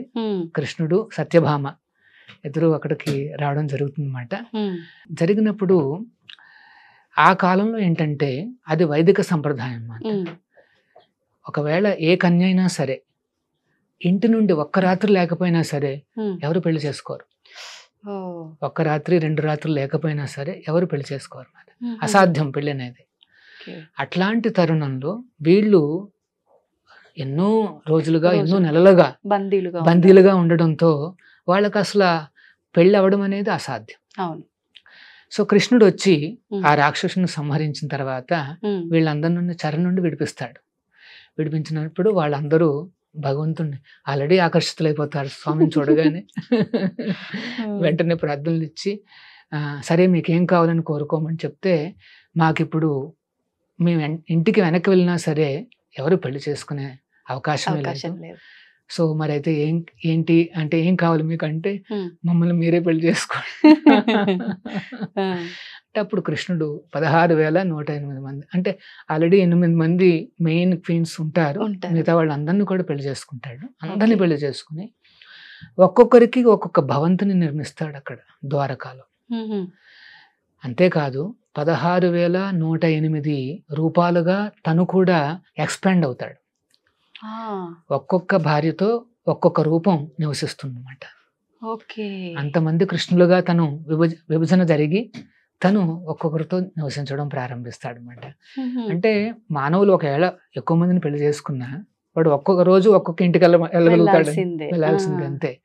కానీ భగవంతుడు అట్లా కాదు, తను ఎక్స్పాండ్ అవుతాడు. సర్వాంతర్యామి అంతటా ఉంటాడు అన్నట్టు అంత అన్ని చోట్ల అన్ని గృహాల్లో కూడా ఆయన కృష్ణుడిగా అవతరించి అక్కడ ఉన్నాడు అనమాట.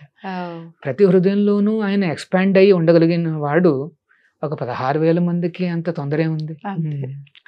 మన ఏమిటంటారు, మానవ హృదయంలోనూ ఉన్నాడు పరమాత్మ రూపంలో, ఒక చిన్న మస్కిటోలో కూడా ఉన్నాడు. ఏదన్నా జీవి కదులుతోంది అంటే ఆ జీవిలో ఆత్మ ఉంది, పరమాత్ముడు ఉన్నాడు. అంటే చలనం ఉన్న ప్రతి దాంట్లో పరమాత్మ ఉన్నాడు అనుకోవచ్చా? అంటే ప్రతి జీవిలో కూడా చలనం ఉన్నా చలనం లేకపోయినా ఉన్నారన్నమాట. చలనం లేనివి ఏమిటి? చరాచర సృష్టి అంటారు కదా. అచర అంటే వృక్షాలు. అవును, వృక్షాల్లో కూడా ఆ స్వామి ఉన్నాడు అనమాట. సో అంటే పరమాత్ముడు ఉన్నాడు కనుకనే మనం కొంత ఆ యాక్టివిటీని చూస్తాం అన్నమాట. పళ్ళు రావడము, పుష్పాలు రావడము అట్లనే గమనిస్తుంటాం. అంటే ఎక్కడైతే ఇట్లాంటి ఆ గ్రోత్, ఆ కాన్షియస్నెస్, జీవం ఉందో వాటన్నిటిలోనూ ఆ పరమాత్ముడు కూడా జీవితో పాటుగా నివసిస్తాడు. జీవి వేరు, పరమాత్ముడు వేరు. ఆత్మ వేరు, పరమాత్మ వేరు. ఏంటి ప్రభుజీ వ్యత్యాసం ఏంటి? ఆత్మ అంటే 2వ చాప్టర్లో కృష్ణుడు ఈ సీక్రెట్ చెప్తాడు అనమాట. ఏమని? అర్జున, నువ్వు ఇంత విషాదం పొందుతున్నావే, నువ్వు శరీరం కోసం విషాదం పొందుతున్నావు నాయన, కానీ మనం అందరం కూడా ఈ శరీరాలం కాదు, ఆత్మస్వరూపులం అంటాడు అనమాట.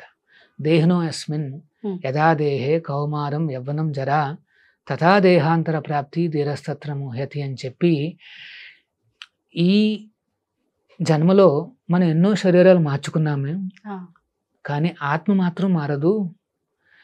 ఒకవేళ మనం ఈ శరీరాన్ని వదిలిపెడితే ఆత్మ ఇంకొక శరీరంలోకి ప్రవేశిస్తుందని చెప్తాడు అనమాట. అంటే ఇప్పుడు ఉదాహరణకి మనకి రీసెంట్గా ఒక పెద్ద యాక్సిడెంట్ జరిగింది, ఎయిర్ ఇండియా కదా. చాలా దురదృష్టకరమైన విషయం అది. ఆ బోర్డులో అంటే ఆ ఫ్లైట్లో ఉన్న అందరూ కూడా చనిపోయారు, ఒక్కడెవరో బతికారు. ఇంకొక ఆమె మిస్ అయిపోయింది, ఉమ్, కాస్త లేటుగా వచ్చి ఆవిడ మిస్ అయిపోయింది. అవును తప్పితే మిగతా వారందరూ చనిపోయారు. అవును. ఇప్పుడు ప్రశ్న ఏమిటంటే వారందరూ ఏమయ్యారు? ఉమ్, భగవద్గీత ఘంటాపదంగా ఏం చెప్తుందంటే వారందరూ ఆల్రెడీ ఎక్కడో జన్మ తీసుకున్నారు. ఇప్పటికే ఇప్పటికి ఆ, ఆల్రెడీ జన్మించేశారు. ఓకే. ఏ కుటుంబాల్లో పుట్టారు, ఎక్కడ జన్మించారు అన్న విషయాలు కూడా యాక్చువల్గా శాస్త్రం బాగా చదివిన వాళ్ళకి అర్థమవుతుంది. అది ఇంకొక సైన్స్ మాట. ఓకే. ఈ కాలంలో కొద్దిగా అట్లాంటివి కఠినం అన్నమాట. అవును. కానీ ఖచ్చితంగా వారు ఆల్రెడీ జన్మించారు. ఉమ్, ఏ కుటుంబాల్లో వాళ్ళు ఆల్రెడీ 1 month 2 month, అది ఎప్పుడు క్రాష్ జరిగిందో తెలియదు, అంటే అవును. నాకు గుర్తులేదు. 2-3 months పైన అయింది. ఆల్రెడీ ఒక 2 months వాళ్ళకి ఆల్రెడీ అంటే జన్మించి ఉండడం అంటే ఆల్రెడీ వాళ్ళు గర్భంలోకి ప్రవేశించారు. ఓకే. 9 నెలలు పూర్తి కాగానే వారందరూ జన్మించేస్తారు. అంటే ప్రభుజీ ఖచ్చితంగా మానవ జన్మే తీసుకుంటారు అని చెప్పొచ్చా? అంటే ఏ జీవిలో అయినా ప్రవేశించవచ్చు అనుకోవచ్చు కదా? కరెక్ట్. ఉమ్. ఇక్కడ మరి నెక్స్ట్ జన్మ అనేది ఏ రకంగా వస్తుంది? ఉమ్, అది ఈ జన్మలో చేసుకున్న పాపపుణ్యాల కలయిక. ఉమ్, ఈ కలయిక ప్రకారము మనిషి రూపం రావచ్చు, లేకపోతే ఇంకొక ఇంకో రూపం రూపమే. రావచ్చు. అంటే ఆ యాక్సిడెంట్ జరిగింది కదా, దానివల్ల వారందరూ కూడా ఉమ్, అంటే ఏమన్నా బ్యాడ్ లైఫ్ అని వస్తుందంటే అది చెప్పడానికి లేదు. ఉమ్, ఎందుకంటే ఎలా చనిపోతాం అనేది ఆల్రెడీ నిర్ణీతం అయిపోయింది. ప్రతి ఒక్కరూ ఏ రకంగా చనిపోతారు అనేది నిర్ణీతం అయిపోయింది. ఆ, దేని ప్రకారము? అది పూర్వజన్మ చేసుకున్న పనులని బట్టి. దాన్ని బట్టి. మరి ఈ జన్మలో చేసుకున్న దాని ప్రకారము ఉమ్, నెక్స్ట్ జన్మ అనేది లభించింది ఆల్రెడీ వాళ్ళకి. అవును అవును. ఇప్పుడు 2 నెలలే కాబట్టి ఇంకా గర్భంలో ఉన్నారు, ఉన్నారు. కానీ ఆల్రెడీ నడుస్తుంది, ప్రాసెస్ నడుస్తుంది అన్నమాట. ఉమ్, కొన్ని రోజుల్లోనే వాళ్ళు పుట్టబోతున్నారు అన్నమాట, మ్మ్. అంటే కొన్ని నెలల్లో వాళ్ళు. అవును. సో మనం చేసుకున్న ప్లస్ మైనస్ల ద్వారా ఉమ్, నెక్స్ట్ లైఫ్లో 4 అనేవి నిర్ణీతం అవుతాయి అట్లీస్ట్. ఆహా, జన్మైశ్వర్య శృతశ్రీ. ఒకటి ఏంటంటే ఎక్కడ పుడతారు అనేది నిర్ణయం అవుతుంది.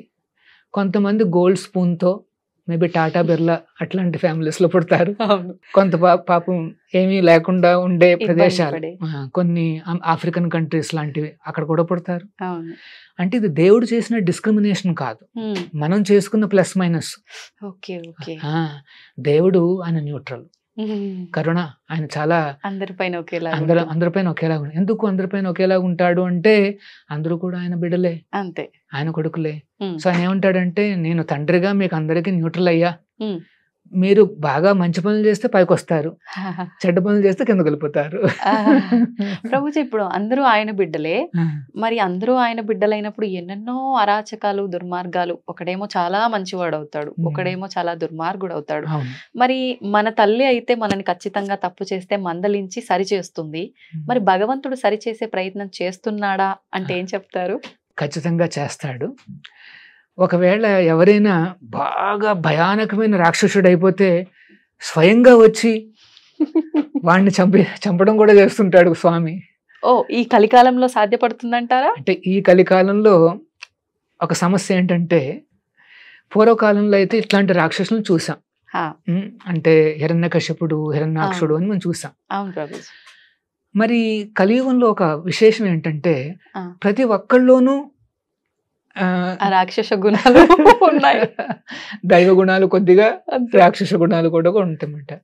అంటే నిన్నటి వరకు బాగానే ఉన్నాడు కదరా, ఈ రోజు ఏంటి ఇంత భయానకంగా ఉన్నాడు అని అనిపిస్తుంది అప్పుడప్పుడు. అన్ని షేడ్స్ చూపిస్తారు. ఎగ్జాక్ట్లీ. సో మరి స్వామి చంపాలంటే ఇంక అందరినీ చంపేయాలి, అంతే. అట్లా కాదు. అందుకనే ఉమ్, ఈ కలియుగంలో భగవంతుడు అవతరించిన అవతారం ఏంటంటే నేను చెప్పినట్టు శ్రీ చైతన్య మహాప్రభువు అన్నమాట. ఉమ్, వీరిని మనం అర్థం చేసుకోవాలి. గౌర నితాయిని ఉమ్, స్వయంగా వెస్ట్ బెంగాల్లో అవతరించారు. మీరు అనొచ్చు మరి ఈ అవతారానికి మరి ఏమన్నా శాస్త్ర ఉక్తం ఏమన్నా ఉందా ఆ, అంటే ఆ, శ్రీమద్ భాగవతం చెప్తోంది, ఆ, ఎన్నో పురాణాలు చెప్తున్నాయి. ఏమని? ఏమని? శ్రీకృష్ణుడే ఆ భక్తుడి అవతారంలో వస్తాడు ఈ కలియుగం ప్రారంభంలో అని చెప్తుందన్నమాట. ఓ, సో ఏంటది? కృష్ణవర్ణం తుషాకృష్ణం సాంగపాంగాస్త్ర పార్షదం యజ్ఞై సంకీర్తన ప్రాయ యజంతి సుమేధసహ. కలియుగంలో తెలివితేటలు ఉండే వాళ్ళందరూ కూడా ఆ దేవాది దేవుణ్ణి ఉమ్, సంకీర్తన యజ్ఞం ద్వారా ఆరాధిస్తారు. మీరు అడిగారే ఆరాధన ఏ రకంగా చేయాలని. అవును. అది సంకీర్తన ద్వారా చేయాలి. అంటే ఆహా. సంకీర్తన అంటే ఏంటంటే ఈ హరినామాన్ని పాడడం కానీ జపం చేయడం ద్వారానే మాత్రమే మనం స్వామిని పూజించగలుగుతాం అన్నమాట. మరి ఆ రూపం ఏమిటి? ఈ సంకీర్తన స్వీకరించే ఆ భగవంతుడు రూపం ఏంటంటే కృష్ణవర్ణం త్రిషాకృష్ణం సాంగపాంగాష్ట్ర పార్షదం. సాక్షాత్తు కృష్ణుడే, కానీ కృష్ణుడు కలర్ ఉండదు, బంగారు వర్ణంతో వస్తాడు. ఆయన పేరే శ్రీ చైతన్య ఆర్ గౌరంగ. మన తెలుగు వాళ్ళు మనం వినలేదు ఈ పదాన్ని. వెస్ట్ బెంగాల్లో అవతరించిన స్వామి పేరు మాట. ఆ సంప్రదాయంలో వస్తున్న వారే ఈ ప్రభుపాదుల వారు. ఈ హరే కృష్ణ మూమెంట్ అంతా కూడా ప్రారంభించింది ఆ చైతన్య మహాప్రభుల వారు. సాక్షాత్తు కృష్ణుడే ఈ హరినామాన్ని మనకి ప్రవేశపెట్టి ఎవరైతే ఈ జపం చేస్తారో సంకీర్తన చేస్తారో మనం ఆరాధిస్తున్న కృష్ణుడు ఎవరు అంటే శ్రీ చైతన్య మహాప్రభుల వారు అన్నమాట. మనకు తెలియకపోవచ్చు, కానీ స్వామి మన నుండి తీసుకుంటున్నాడు అన్నమాట. మీరాదేవి తన యొక్క గీతాలలో ఆ చైతన్య మహాప్రభువును ప్రార్థిస్తుంది అన్నమాట. కృష్ణ, నువ్వు ద్వాపరలో నల్లగా వచ్చావు, ఇప్పుడు నువ్వు సువర్ణవర్ణంలో వచ్చావని ఆమె కొని ఆడుతుంది అన్నమాట. సో ఈ అవతారానికి ఇంకొక పేరు ఏంటంటే చన్న అవతారం అంటారు. అంటే చన్న అంటే కనిపించడు, ఎవరికి తెలియదు, గుప్తంగా వస్తాడు అన్నమాట. గుప్తంగా ఆచార్య రూపంలో వచ్చి ఈ హరినామాన్ని ప్రవేశపెట్టి ఆయన తన ధామానికి వెళ్ళిపోతాడు అన్నమాట. దీన్ని చన్నావతారం అంటారు, శ్రీ చైతన్య మహాప్రభుల వారు అన్నమాట. సో ఆయన మహాప్రభుల వారు 550 సంవత్సరాల క్రితం అవతరించారు వెస్ట్ బెంగాల్లో. ఆయన అప్పట్లో ఒక మాట అంటారు. ఏమని? ఆయన ఒక ప్రిడిక్షన్ చెప్పారు. ఏమని? నా పేరు మొత్తం ప్రపంచం అంతా వ్యాప్తి చెందుతుంది అని చెప్తారన్నమాట. అప్పట్లో వారు అనుకున్నారు భగవంతుడి నామము అన్ని చోట్ల అంటే అర్థం ఏమిటంటే మోస్ట్లీ బెంగాల్లో పరిమితం అవుతుంది అని అనుకున్నారు. ఎందుకంటే ఆ కాలంలో ట్రాన్స్పోర్ట్లు అంటూ ఏం లేవు, అందరూ నడకనే లేదా బుల్లక్ కార్డ్స్ అంతే. కానీ ఇంకొక మాట అంటారు చైతన్య మహాప్రభుల వారు, త్వరలోనే నా సేనాపతి భక్తుడు రాబోతున్నాడు, ఆయన ఈ నామాన్ని మొత్తం ప్రపంచం అంతా వ్యాప్తి చేస్తాడని చెప్తారు. 500 years బ్యాక్ చేసిన ప్రిడిక్షన్ ని ఫుల్ఫిల్ చేస్తూ ప్రభుపాదుల వారు దిగి వస్తారు. మొత్తం నామాన్ని అంతటిని ప్రచారం చేస్తారు. చాలా అద్భుతం కదండి. నిజంగా చాలా అద్భుతం. అంటే ఆలస్యమైనప్పటికీ ఆ చెప్పింది ఖచ్చితంగా జరుగుతుంది. ఆ దేవుడు ఎప్పుడు అనుకున్నాడో ఖచ్చితంగా ఆ సమయానికి ఆచార్యులు వచ్చి మొత్తం ఈ లోపల అంటే ఆ 500 years లో ఏం జరిగిందంటే మొత్తం టెక్నాలజీ అంతా బయటకు వచ్చింది. చూసారు, అన్ని రకాల ఓడలు విమానాలు అన్ని రావడం మొదలుపెట్టినాయి. ఆచార్యుల వారు వీటిని అన్నిటిని ఉపయోగించి ఆయన మొత్తం ఆ నామాన్ని హరినామాన్ని మొత్తం ప్రపంచం అంతా వ్యాప్తి చేశారు. ఇంకాస్త సులభమైంది వీటన్నిటి వల్ల. అసాధ్యం అనుకున్నది సాధ్యమైపోయింది. ఎందుకంటే భగవంతుడు చేసిన అరేంజ్మెంట్స్ అన్నమాట. ఒకవేళ బుల్లక్ కార్డ్సే ఉంటే ఇప్పుడు చాలా టైం పడుతుంది. అసాధ్యం అన్నమాట ఒక రకంగా చెప్పాలి. ఒక ప్రదేశం నుంచి ఒక ప్రదేశానికి వెళ్ళటానికి పట్టే రోజులే ఎక్కువ మనం వెళ్ళి అక్కడ చెప్పే విధానం కన్నా కూడా. అవును. తర్వాత ప్రింటింగ్ ప్రెస్లు వచ్చాయి, పుస్తకాలు ముద్రించడం మొదలు పెట్టింది. ఇంతకు ముందు ఏం చేసేవారు అంటే తాళపత్రాల్లో వాళ్ళు కాపీలు చేసుకునేవారు. ఒక పుస్తకాన్ని చూసుకుని ఇంకొక పుస్తకం మీద తాళపత్రాలు అంటే పామ్ లీవ్స్ ఉంటాయి కదా, వాటి మీద వాళ్ళు రాసుకునేవారు అన్నమాట. అలా ఒక కాపీ చేయాలంటే ఎన్నో నెలలు పట్టేది. దాన్ని ఒకరికి బహుమానంగా ఇచ్చేవారు, తర్వాత ఇంకొక కాపీ చేసేవారు. అట్లా చూడండి, వెంటనే ప్రింటింగ్ ప్రెస్లు రావడము. మరి ఇప్పటి వరకు ప్రభుపాదుల వారి పుస్తకాలు ఎన్ని ప్రచురితమే అంటే ఎన్ని రకాలుగా మేము డిస్ట్రిబ్యూట్ చేసాం, ఎంత వితరణ జరిగిందని ఆలోచిస్తే ఆ భగవద్గీత దానికి సంబంధించిన పుస్తకాలన్నీ కలిపితే ఆల్మోస్ట్ 55 కోట్లు కాపీలు మొత్తం ప్రపంచంలో అందరూ అంతమంది తీసుకున్నారు. 55 crore పుస్తకాలు. ఎంత కాలంలో ప్రభుజీ ఇదంతా? ఇది లాస్ట్ 40 years 45 years లో చేసాము ఇది. మేము సాధారణంగా ఏదైనా పుస్తకం ఇస్తే అట్లీస్ట్ ఆ ప్రింటింగ్ కాస్ట్ అని వెనక్కి తీసుకుంటాం. అంటే డబ్బులు ఇచ్చే కొనుక్కున్నారు, ఎంతో కొంత చదువుతారు. ఉచితంగా ఇస్తే దాన్ని పల్లీలు పెట్టుకోవడానికి వాడుకుంటారు. వాల్యూ ఉండదండి. వాస్తవం. మనకే వాల్యూ లేకపోతే వాళ్ళకి మ్మ్. వాల్యూ ఎలా ఉంటుంది? అవును. సో అందుకనే ప్రభుపాదుల వారు ఆ రకంగా ఈ మోడర్న్ టెక్నాలజీని ఉపయోగించుకుని ఉమ్, సాధారణంగా ఆధ్యాత్మికత అంటే అన్నిటి నుండి కాస్త దూరంగా ఉమ్, టెక్నాలజీలు వాడకూడదు, ఉమ్. ఇట్లాంటి వసతులు ఉండకూడదు, తపస్సులు ఆ, అంటే కఠినంగా ఉండాలి కఠినంగా అనేసి. ఉండాలని కాదు. ఆ. అది కాదు నిజమైన ఏంటో ఆధ్యాత్మికత. వైరాగ్యం అంటే. ఉమ్, ప్రభుపాదుల వారు ఏమనేవారంటే మన వైరాగ్యం ఏమిటంటే ఉమ్, యుక్త వైరాగ్యము అనేవారు. ఉమ్. ఏంటి యుక్త అంటే తెలివైన వైరాగ్యం. ఉహుం. ఏంటి తెలివి అంటే ఆ, ఈ లోకంలో కనిపించిన టెక్నాలజీస్, ఈ వసతులన్నీ కూడా మరి ఆ కృష్ణుడు ఇచ్చినవే కదా, మరి ఆయన సేవకు వాడుకోవడంలో తప్పే ఉంది. ఉహుం. అవునవును. ఓనర్కి సంబంధించినవి ఆ ఓనర్కి వెనక్కి ఇవ్వడంలో తప్పే ఉంది. అంతే కదా. ఇప్పుడు ఇక్కడ ఈ రూమ్ లో చాలా ఉన్నాయి, అవును. ఇవి మళ్ళీ ఓనర్కే మనం ఇచ్చేసాం అనుకోండి, ఆయనకి ఉమ్, అందులో తప్పే ఉంది. అంతే కదా. సో అందుకనే వైరాగ్యము అంటే అయ్యో ఇది నాది కాదని దూరం వెళ్ళడం కాదు, ఉమ్, దాన్ని తీసుకుని ఓనర్కి ఇవ్వడము. ఉమ్. ఇప్పుడు మీరన్నట్టుగా ఈ వైరాగ్యం అనేది కూడా రకరకాల సందర్భాల్లో రకరకాల పరిస్థితులను బట్టి ఉంటుంది. భక్తిలో వైరాగ్యం ద్వారా వచ్చే భక్తి కూడా ఉంటుందంటారు. నిజంగా ఇలా వైరాగ్యం ద్వారా వచ్చే భక్తి విషయానికి వస్తే ఇది శాశ్వతం అనుకోవచ్చా ప్రభుజీ? ఇది ఖచ్చితంగా శాశ్వతము. ఉమ్, భక్తిలో వచ్చే వైరాగ్యం ఏంటంటే నేను చెప్పినట్టు భక్తుడు ఏమనుకుంటాడు అంటే ఈ ప్రపంచంలో ఉండే అన్ని రకాల టెక్నాలజీస్, వసతులు అన్నీ ఉపయోగించుకుని ఆ స్వామి నామాన్ని అన్ని చోట్ల ప్రచారం చేయాలని అనుకుంటాడు అన్నమాట. ఉమ్, ఇప్పుడు మీరు ఎవరినైనా ప్రేమించారనుకోండి, ఉమ్. అందరికీ ఆయన పేరు తెలియాలనుకుంటారు, ఆ, ఆయన గురించి తెలియాలనుకుంటారు. తెలియాలనుకుంటారు. అంతే మాట. ఉమ్, భక్తి అంటే అర్థం ఏమిటంటే ఈ రకంగా స్వామికి సేవలు అందించడం అన్నమాట. ఉమ్, మీకేమన్నా టాలెంట్ ఉందా, ఆ టాలెంట్ ద్వారా ఆ కృష్ణుడి యొక్క గుణగణాలని ప్రచారం చేయడం.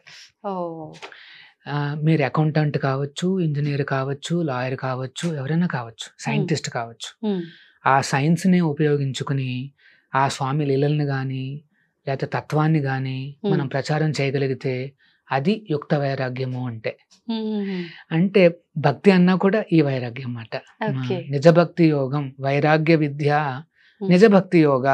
భక్తి యోగ అంటే వైరాగ్య విద్య. ఉమ్. మరి మేము ఏంటంటే వైరాగ్యం, మీ చేతిలో మొబైల్ ఉంది, ఆ, ఒక మంచి కళ్ళజోడు పెట్టుకున్నారు, ఆ, ఏంటి వైరాగ్యం అంటే? మా వైరాగ్యం ఏమిటంటే ఆ. ఇవన్నీ కూడా కృష్ణుడికే, ఆయన సేవలో ఉన్నాయి. అంటే మిగతా వారి మీ స్వంతానికి మీరు ఉపయోగించుకోరు. స్వలాభం కోసం కానీ ఉమ్, లేకపోతే ఇంద్రియ తృప్తి కోసం కానీ వాడేది కాదు. ఉమ్, ఇది భగవంతుని సంతృప్తి పరచడానికి చేసే ఒక యజ్ఞం మాట, ఓకే. ఒక బృహత్ మృదంగం మాట, ఉమ్, అన్ని చోట్ల వ్యాప్తి చెందాలి అనేది మాట. Okay, okay.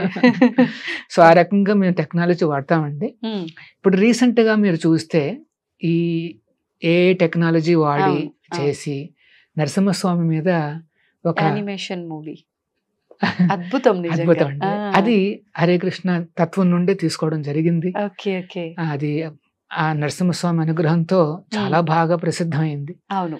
ఇది మాట నిజమైన వైరాగ్యము అంటే. ఉమ్, మేము ఆర్టిఫిషియల్ ఇంటెలిజెన్స్ వాడాము, అవును. అన్ని చేసాము, ఉమ్, లేటెస్ట్ టెక్నాలజీ, కానీ భగవంతుడిని కీర్తించాం, అవును. నరసింహస్వామిని ప్రాచుర్యం చేసాం. ఉమ్, అది మాట మనం చేయాల్సింది. ఉమ్. సో మీకు ఏమన్నా టాలెంట్ ఉంటే ఆ టాలెంట్ని ఉపయోగించుకుని మీరు ఆ దేవుణ్ణి ఎట్లా కీర్తించాలని ఆలోచించండి. ఉమ్, మీరు మంచి గాయకుల, చక్కగా భగవంతుడు కీర్తనలు పాడండి. అవును. యు ఆర్ గుడ్ రైటర్, ఆ కీర్తనలు రచించండి, Right. లేకపోతే కాపీ రైటింగ్ చేయండి భగవంతుడి గురించి. అవును. మీరు అన్నారే కొంతమంది ఏమన్నా వచ్చి అక్కడ కుకింగ్ చేయగలరా? ఖచ్చితంగా. ఉమ్, మీకు ఎవరికైనా వంట చేయడం వచ్చంటే మీరు రావచ్చు, చక్కగా స్వామికి ప్రసాదాలు అన్ని తయారు చేయొచ్చు అన్నమాట. ఉమ్, సో చాలా ఏమంటారు, హ్యాపీ ప్రాసెస్. అవును. మనకున్న దాంట్లోనే మనం భగవంతుణ్ణి చక్కగా కొలవచ్చు, ఉమ్, ఆనందించవచ్చు అన్నమాట. ఇది ఈ ఏంటంటే కృష్ణ తత్వము అంటే, ఉమ్, కృష్ణుడి యొక్క సేవ అంటే. ఎటువంటి ఆర్టిఫిషియల్గా ఘోర తపస్సులు కానీ, ఒంటికాల మీద నించుని నించోటాలు. చుట్టూ అగ్నిని పెట్టుకుని, అవును. యాక్చువల్గా నిజంగా దేవుణ్ణి చూడాలి అంటే అంత చేయాల్సిందే. ఉమ్, కానీ కలియుగంలో మన పరిస్థితి చూసి ఆ భగవంతుడే మనకి అన్ని అవకాశాలు దగ్గర దాకా తీసుకొచ్చాడు అనమాట. హరినామం చేస్తే చాలు నాయనా అంతే. అని మనం కన్విన్స్ చేస్తాడు. ఆ నామం చెప్పడానికి కూడా మనకి సమయం లేదు. అంటే సమయం లేదు అనే దానికన్నా తెలియకపోవడం కొంత, తెలిసిన ట్రస్ట్ చెయ్యొచ్చా చెయ్యకపోవచ్చు చెయ్యకూడదా అనే ఒక క్వశ్చన్ మార్క్ ఒకటి, ఇవన్నీ కూడా ఉన్నాయేమో ప్రభుజీ. కరెక్ట్. అందుకనే ఈ ప్రచారం అనేది చాలా ఇంపార్టెంట్. ఇప్పుడు ఉదాహరణకి ఈ స్టూడియో ఉంది, సరే కొంతమంది వింటారు, అరే హరినామం చేయాలా అని హరే కృష్ణ కృష్ణ కృష్ణ హరే హరే, హరే రామ రామ రామ హరే హరే అని ఈ 16 పదాల హరినామాన్ని కనుక మొదలు పెడితే ఎన్నో చక్కటి మార్పులు కనిపిస్తాయి అన్నమాట తన జీవితంలో. మరి ఇంత సహాయం చేసిన ఈ స్టూడియోకి కూడా చాలా పుణ్యం వస్తుంది. ఇక్కడ టెక్నాలజీ అంతా కూడా పవిత్రం అయిపోతుంది. ఇది భగవంతుడి యొక్క ఆ తత్వం అన్నమాట. చాలా చక్కటి విషయం అన్నమాట. మీరు అలాగే ఈ స్టూడియోను టెక్నాలజీస్ను ఉపయోగించుకుని ఈ భగవత్ తత్వాన్ని అందరికీ చేర్చాలి. అవును, అంటే మనకు మీరు అన్నట్టుగా ఎన్నెన్నో టెక్నాలజీస్ రోజు రోజుకి ఇంకా పెరుగుతూనే ఉన్నాయి, కానీ దాన్ని కరెక్ట్ వేలో ఉపయోగించట్లేదు. అవును. ఇప్పుడు చూడండి, ఆర్టిఫిషియల్ ఇంటెలిజెన్స్ వచ్చిన తర్వాత కొన్ని రకాల సైబర్ ఫ్రాడ్స్ అనేవి బాగా విపరీతంగా వచ్చేసాయి. అవును. పాపం కొంతమంది ఎల్డర్లీ పీపుల్ ఉంటారు, వాళ్ళు ఏమనుకుంటారు అంటే హెల్త్ పరంగా ఏమన్నా కాస్త ఫెసిలిటీస్ వస్తే బాగుంటుంది అనేసి వాళ్ళు చూసుకుంటారు. ఈ లోపల ఒక మెసేజ్ వస్తుంది, ఏమని, మీకు హెల్త్ పరంగా చాలా చక్కటి ఒక ఫెసిలిటీ ఉంది, క్లిక్ చేయండి అంటాడు. వాళ్ళు ఏమనుకుంటారు, అయ్యో ఏదో నేర్చుకుందాం తెలుసుకుందాం అని చెప్పి వాళ్ళు క్లిక్ చేస్తే వెంటనే వాళ్ళ అకౌంట్ లో ఉన్న డబ్బులన్నీ వెళ్ళిపోతున్నాయి. సో దీన్ని ఏమంటారంటే సైబర్ ఫ్రాడ్ అంటారు. అంటే టెక్నాలజీ అనేది ఒక కత్తి లాంటిది, దాన్ని మంచికి వాడుకోవచ్చు, చెడ్డకి వాడుకోవచ్చు. ఇప్పుడు డాక్టర్ గారి చేతిలో కత్తి ఉంది, వాడు కోస్తున్నాడు శరీరాన్ని, కానీ ప్రాణాన్ని నిలబెడుతున్నాడు, దాన్ని సర్జరీ అంటారు. అంతే. కానీ ఒక తీవ్రవాది ఉన్నాడు, వాడి చేతిలో కత్తి ఉంది, కానీ వాడు కోస్తున్నాడు శరీరాన్ని, కానీ చంపేస్తున్నాడు, వాడిని తీవ్రవాది అంటారు. కత్తి ఒకటే, కానీ వాడుకునే విధానం. సో ఈ టెక్నాలజీస్ అంటే మాకేమీ ఏంటంటారు వ్యతిరేకత అంటే ఏం లేదు, కానీ దాన్ని ఎట్లా వాడుకోవాలి అని నేర్పిస్తున్నాం. ఎట్లా వాడుకోవాలి, దేవుడికే సంతృప్తి కలిగించే విధంగా వాడుకోవాలి. అంతే. దానికి నిదర్శనమే మొన్న వచ్చిన మూవీ మూవీ. తర్వాత ఇప్పుడు మీ చేతిలో మొబైల్ ఉంది, మీరు చక్కగా ఏదన్నా హరే కృష్ణ ఈ గోల్డెన్ టెంపుల్ ఉంది, ఆ ఛానల్ కాస్త ఓపెన్ చేయండి, దేవుడి దర్శనం లైవ్ ఉంటుంది, లైవ్ చేసుకోండి, దర్శనం చేసుకోండి. లేకపోతే ఇంకా ఎన్నో ప్రసిద్ధమైన క్షేత్రాలు ఉంటాయి, వాటి దర్శనం చేసుకోవచ్చు. కొన్ని లెక్చర్స్ వినొచ్చు, ప్రయాణిస్తున్నప్పుడు సమయం ఉంటుంది, భగవద్గీత లెక్చర్ పెట్టుకున్నారనుకోండి, గోల్డెన్ టెంపుల్ కానీ ఏదన్నా అట్లాగా పెట్టుకున్నారనుకోండి, 1 hour మీ ప్రయాణం చక్కగా వింటున్నారు, మీ డ్రైవింగ్ నడుస్తుంది, కొద్దిగా ఏదో అర్థం అవుతుంది. కొన్ని వెహికల్స్ లో అయితే వాళ్ళు చూసుకోవచ్చు కూడా మూవీస్. ఇట్లాంటి మూవీస్ పెట్టుకోండి, నరసింహ గానీ లేదా కృష్ణుడు గానీ ఇట్లాంటి మూవీస్ పెట్టుకోండి. అంటే టెక్నాలజీ మీరు వాడుకుంటూ మీ మంచికి వాడుకోండి. ఏంటి మీ మంచి, ఏదైతే భగవంతుడి కోసం మీరు చేస్తారో అదే చాలా మంచి మాట. మనతో పాటు నిజంగా వచ్చేది ఏంటంటే చివరికి మన స్వామికి చేసిన సేవలు మాత్రమే, ఇంకేది రాదు మనతో. సో మీరు ఎంత సేవ చేస్తే అంత మంచిది. మరి నేను ఎట్లా చేయగలను సేవలు, జస్ట్ హరినామం చెప్పండి, లేకపోతే వినండి, ఒక కీర్తన వినండి. మీరు కారు డ్రైవ్ చేస్తున్నారు, ఒక సాంగ్ పెట్టుకోండి, ఇదే నేను పాడిన అన్నమాచార్యుల వారిది అది పెట్టుకోండి, లేదా హరే కృష్ణ పెట్టుకోండి. సో అట్లాగా స్వామికి సేవలు అనేది చాలా తేలిక. అంతే. హరినామం చెప్పడము లేదా కొన్ని లెక్చర్స్ వినడము అట్లా చేసుకుంటూ ఉంటే ఖచ్చితంగా మీరు మీ జీవితంలో పైకి వస్తారు, చివరికి భగవంతుడి దగ్గరికి చేరుకుంటారు. ఏంటి అసలు అంటే మనిషి యొక్క పర్పస్ ఏంటి అని అంటే ఏంటి అనేది మనకు ఈ దారిలో వెళ్తే ఆటోమేటిక్ గా మనం ఏం ప్రయాసలు పడకుండానే అంతిమానికి చేరుకోవచ్చు, కరెక్ట్ మార్గంలో. అంతే కదా ప్రభుజీ? అంతే. అంటే మీరు చేస్తున్న కార్యక్రమాలు, మీ కర్తవ్యాలు మీరు చేస్తూ ఉండాలి. చేస్తూ ఉంటూ స్వామిని తలుచుకోవాలి, ప్రతిరోజు దేవుని తలుచుకోండి. ఆ తలుచుకునే మార్గం ఏమిటంటే ఈ హరే కృష్ణ మహామంత్రం. నామాన్ని చెప్తే చాలు, ఆ స్వామి సాంగత్యం మనకు లభించినట్టే. సో ఆ రకంగా తస్మా సర్వేషు కాలేషు మామనుస్మర యుద్ధచ అన్నాడు కృష్ణుడు. అర్జున నువ్వు యుద్ధం చెయ్యి అన్నాడు, కానీ నన్ను తలుచుకుంటూ అన్నాడు. అంతే తేడా. అంతే. భగవద్గీత ముందు కూడా యుద్ధం చేస్తున్నాడు అర్జునుడు. ఎలాగో చేస్తావు నామస్మరణతో చెయ్యి. సో మీరు ఐటీ ఇంజనీర్ అనుకోండి, టైపింగ్ చేస్తున్నారు, కాస్త రొటీన్ వర్క్, అంతే, హరే కృష్ణ అనుకుంటూ చేసుకోండి. వంట చేస్తున్నారు, హరే కృష్ణ చేసుకోండి. అట్లాగా ఎక్కడ మనకు వీలైతే అక్కడ స్వామి నామాన్ని తలుచుకుంటే మనం ఆ భగవత్ సాంగత్యం వల్ల చాలా ఎనర్జెటిక్ గా ఉంటాము, చాలా ఆనందంగా ఉంటాము. ఆ తర్వాత ఇవన్నీ మనం ఇక్కడ కర్తవ్యాలన్నీ సంపూర్ణమైన తర్వాత పునర్జన్మనైతి, మళ్ళీ ఇంకొక జన్మ అంటూ ఉండదు. ఈ దుఃఖాలయానికి రావాల్సిన అవసరం లేదు. ఆ స్వామి ఉండే వైకుంఠానికి, ఆ గోలోకానికి చేరుకోవచ్చు. అక్కడ కూడా ఫ్యామిలీస్ ఉంటాయి, అక్కడ కూడా చక్కటి రాజ్యాలు ఉంటాయి, అక్కడ కూడా అన్ని రకాల వసతులు ఉంటాయి. కాకపోతే దేవుడు ఉంటాడు. ఆ శ్రీకృష్ణుని చూడొచ్చు, ఆ నారాయణుని చూడొచ్చు అన్నమాట. ఇది జీవిత ఆశయం కావాలి. నతే విదుహు స్వార్థగతిం విష్ణు. మన స్వార్థగతి ఏంటంటే ఆ విష్ణువు, ఆ శ్రీకృష్ణుడు. సంతోషం ప్రభుజీ, చాలా మంచి విషయాలు, అద్భుతమైన వివరణ. మొత్తానికి అంటే కృష్ణ తత్వాన్ని అర్థం చేసుకోవాలంటే ఏం చేయాలి, అసలు మన లైఫ్ యొక్క పర్పస్ ఏంటి అనేది ఈ మాటలు వింటే అర్థమైపోతుంది. హరే కృష్ణ. హరే కృష్ణ. తవ్వండి, తవ్వుతూనే శివలింగం. సరే, దాన్ని అట్లా కప్పేసేయండి, చూపించదండి. Krishna is there. మూర్తి పూజ కాదు, సాక్షాత్ బ్రజేంద్ర నందన భగవాన్ ఉన్నారు మూర్తిలో. ఏమీ ఆశించకుండా ఆరాధించే వాళ్ళు కూడా ఉన్నారా ప్రభుజీ? నిజమైన భక్తి అంటే మనకు తెలియదు కాబట్టి